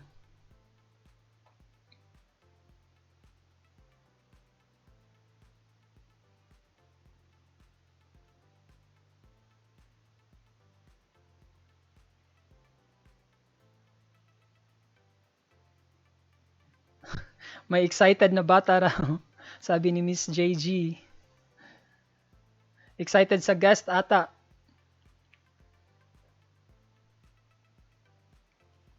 So, mag-flex nga tayo ng channel ngayon. So, let's see here.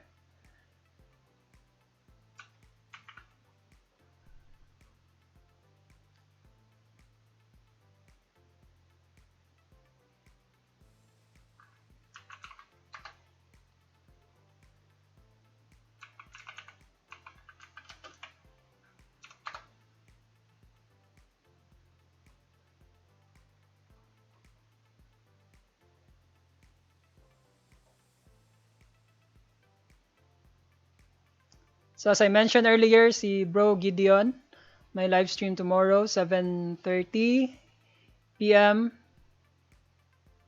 Monday. So, your regular schedule niya is Mondays, Wednesdays, and Fridays, MWF, every 7:30 p.m.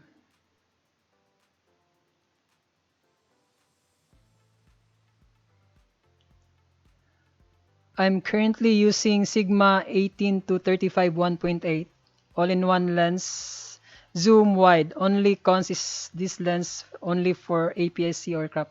Yes, I really want to have that lens, but then um, yun, nag-transition ako to full frame, so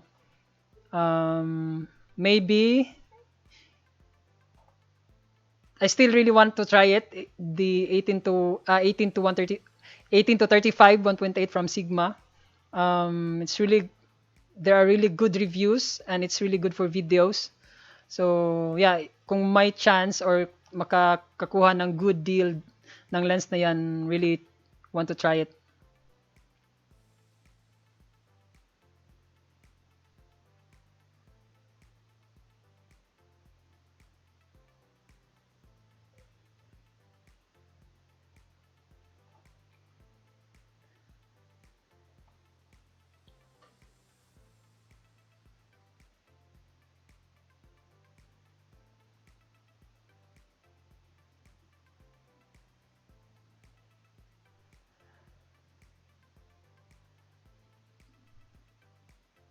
Ano bang projects mo mostly, Sir Adrian?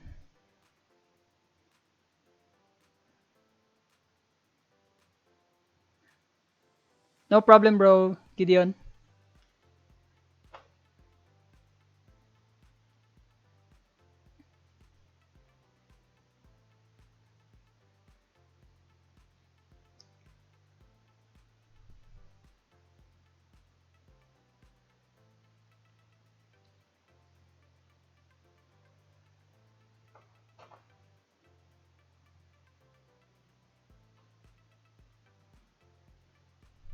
Sana nga may mahiraman or I can borrow that lens here in Cebu City.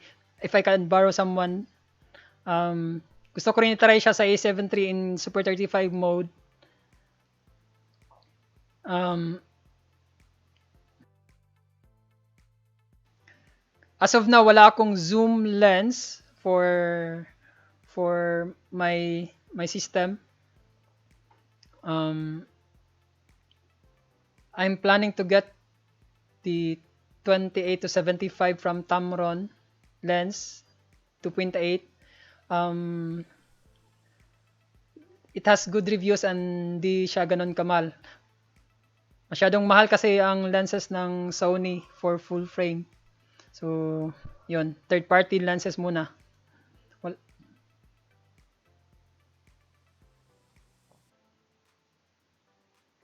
I have some for weddings too. Oh, okay.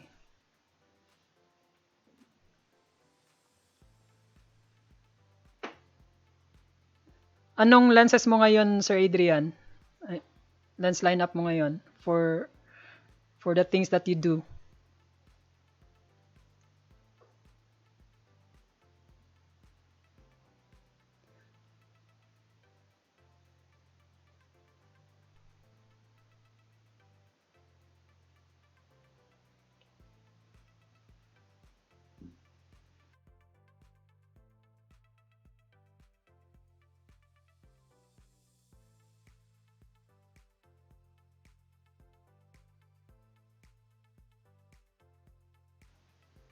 Hello, Miss Kate Hazel.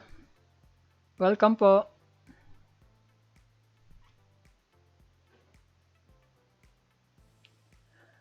Actually, Bisaya, mahirap magtagalog.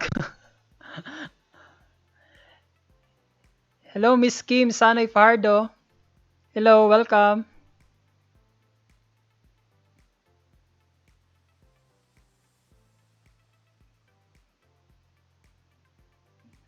Maraming salamat po.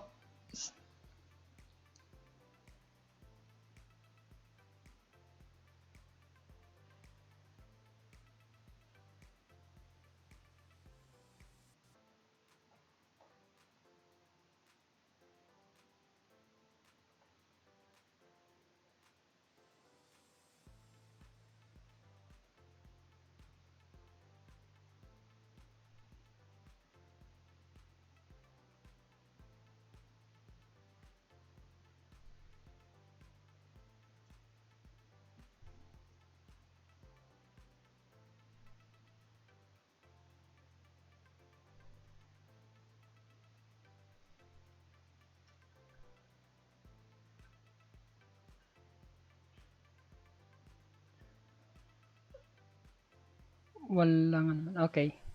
18 to 35 Sigma and 70 to 200 2.8 Canon. These two only. Yes, I think kompleto na yan na lens for video. I I don't have the 70 to 200, but I rented I think twice when I needed it. I have a friend na pwede i-rent. And that's the reason also nga na I'm not buying one kasi I don't use it that much. Pero I tried that 70 to 100 Canon lens. The image is really good. Yeah, I like the rendering of the colors. Um, Different lens has different I would say characteristics pagdating sa colors and yung rendering niya sa like bokeh, and every L Canon lens naman talaga is really good quality. So yun, I really like the L lenses.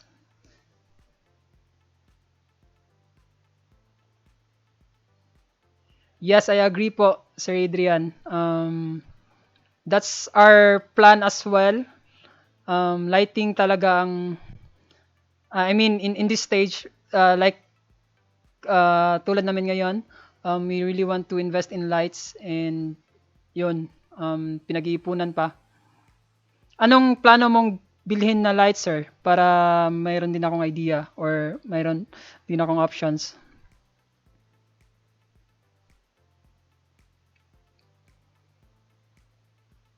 Saan bang location mo, sir, pala?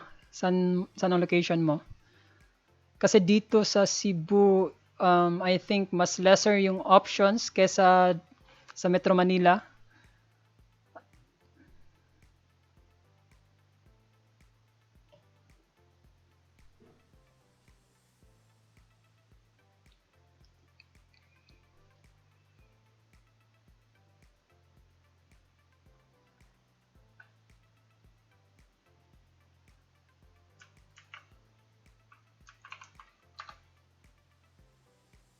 Let's see if I can search for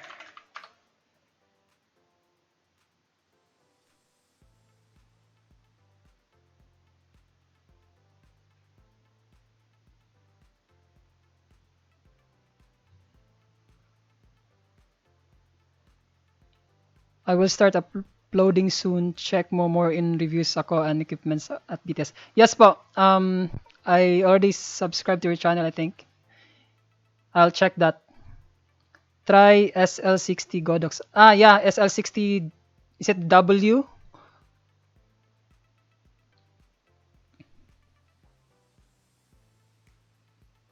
Ah, meron palang RGB ang Viltrox. I didn't know that. Salamat po. Um, let me check that.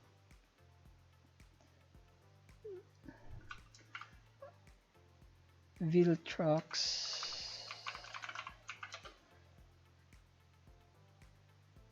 RGB 10.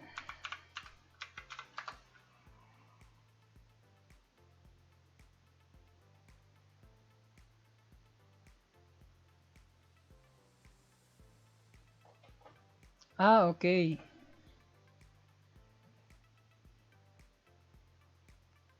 How about yung Pilot Fly, sir? I think that's nakalimutan ko yung model but RX1?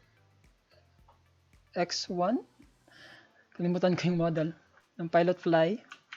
I think maganda rin yon na option for RGB light.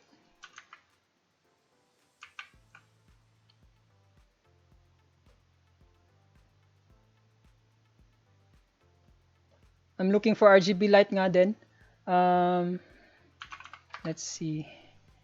I think my Pilot Fly. Yeah, Atom Cube RX1. I think maganda din to na option for RGB light.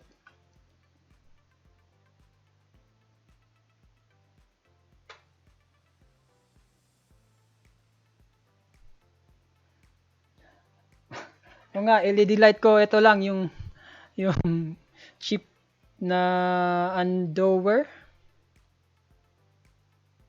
Wait, di ko makita. Ito. For my key light sometimes, ito yung gamit ko. Oops, autofocus. Siya nag-autofocus. There.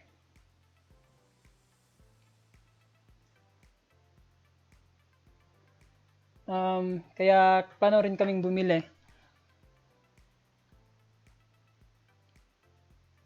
Yes, maganda ang nanolight. Yes. Isi-check ko yung mga reviews mo, Sir Adrian.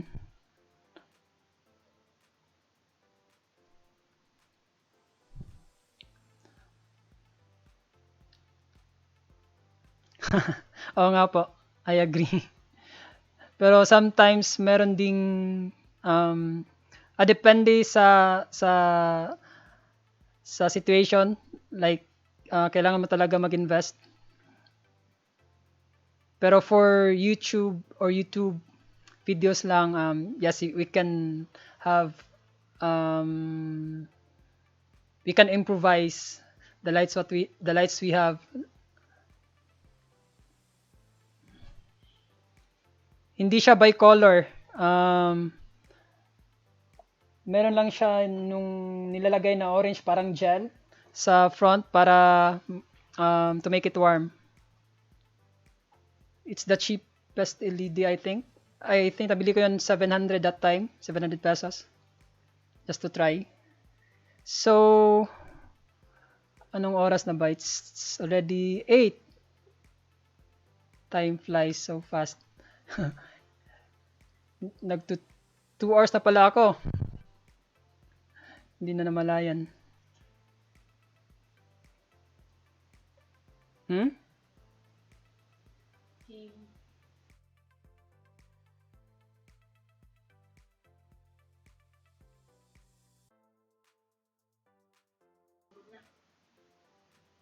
Or ending ba?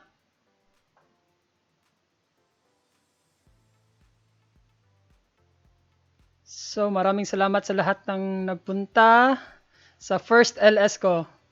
Um, Hopefully, nag-enjoy at least or meron kayo natutunan. And it's nice to have some discussions like this, like photography, maybe filmmaking in the future kung may time. And um, thank you for coming, everyone, especially to special shout out to Team Quago na nandito pa rin. Maraming salamat sa inyo for the support. Kay Ate Mimi Pulvera, thank you Te for coming. Sir Adrian, salamat po sa pagpunta. It's nice to discuss these kind of things. I really appreciate it. Kay Bro Gideon, maraming salamat po sa support. And then, yan, I think mag-ian ako in few minutes. Kung wala nang tanong or kung meron pa kayong i-discuss, pwede natin i-discuss pa or it's already, I think it's 2 hours na, so it's 8 p.m. already. Unsaon pag picture nga nindot dong. Kuante, practice lang yun. Practice, know the numbers or know your gear. It takes time for us. It takes 4 years for us to say nga we have nice photos in our opinion. So, yun. Watch videos like I've watched a lot of videos already in YouTube. So there are a lot of tutorials. There are a lot of recommendations online or in YouTube. What gears you might wanna get, or what gears that suits your needs, or what are the basic steps to learn. There are a lot of resources online. There are a lot of articles that can help you. And kung makauwi kami sa Bohol or makauli mi sa Bohol, I can always share my knowledge or what I've learned in the past few years in photography or video making.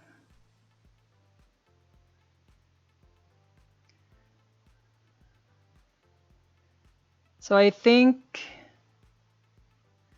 I need to end this live streaming. Thank you everyone for coming. So sa Team Quago, maraming salamat. Sir Adrian, thank you for coming. See you maybe in the next LS live stream. And I'll check your reviews.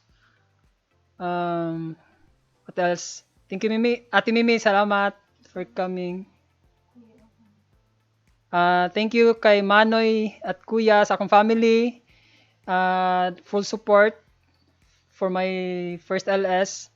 Sa lahat ng mga andito pa, maraming salamat po sa pag-BG. Thank you so much. I really appreciate it. Thank you so much. And goodbye and God bless to everyone. Take care. Bye.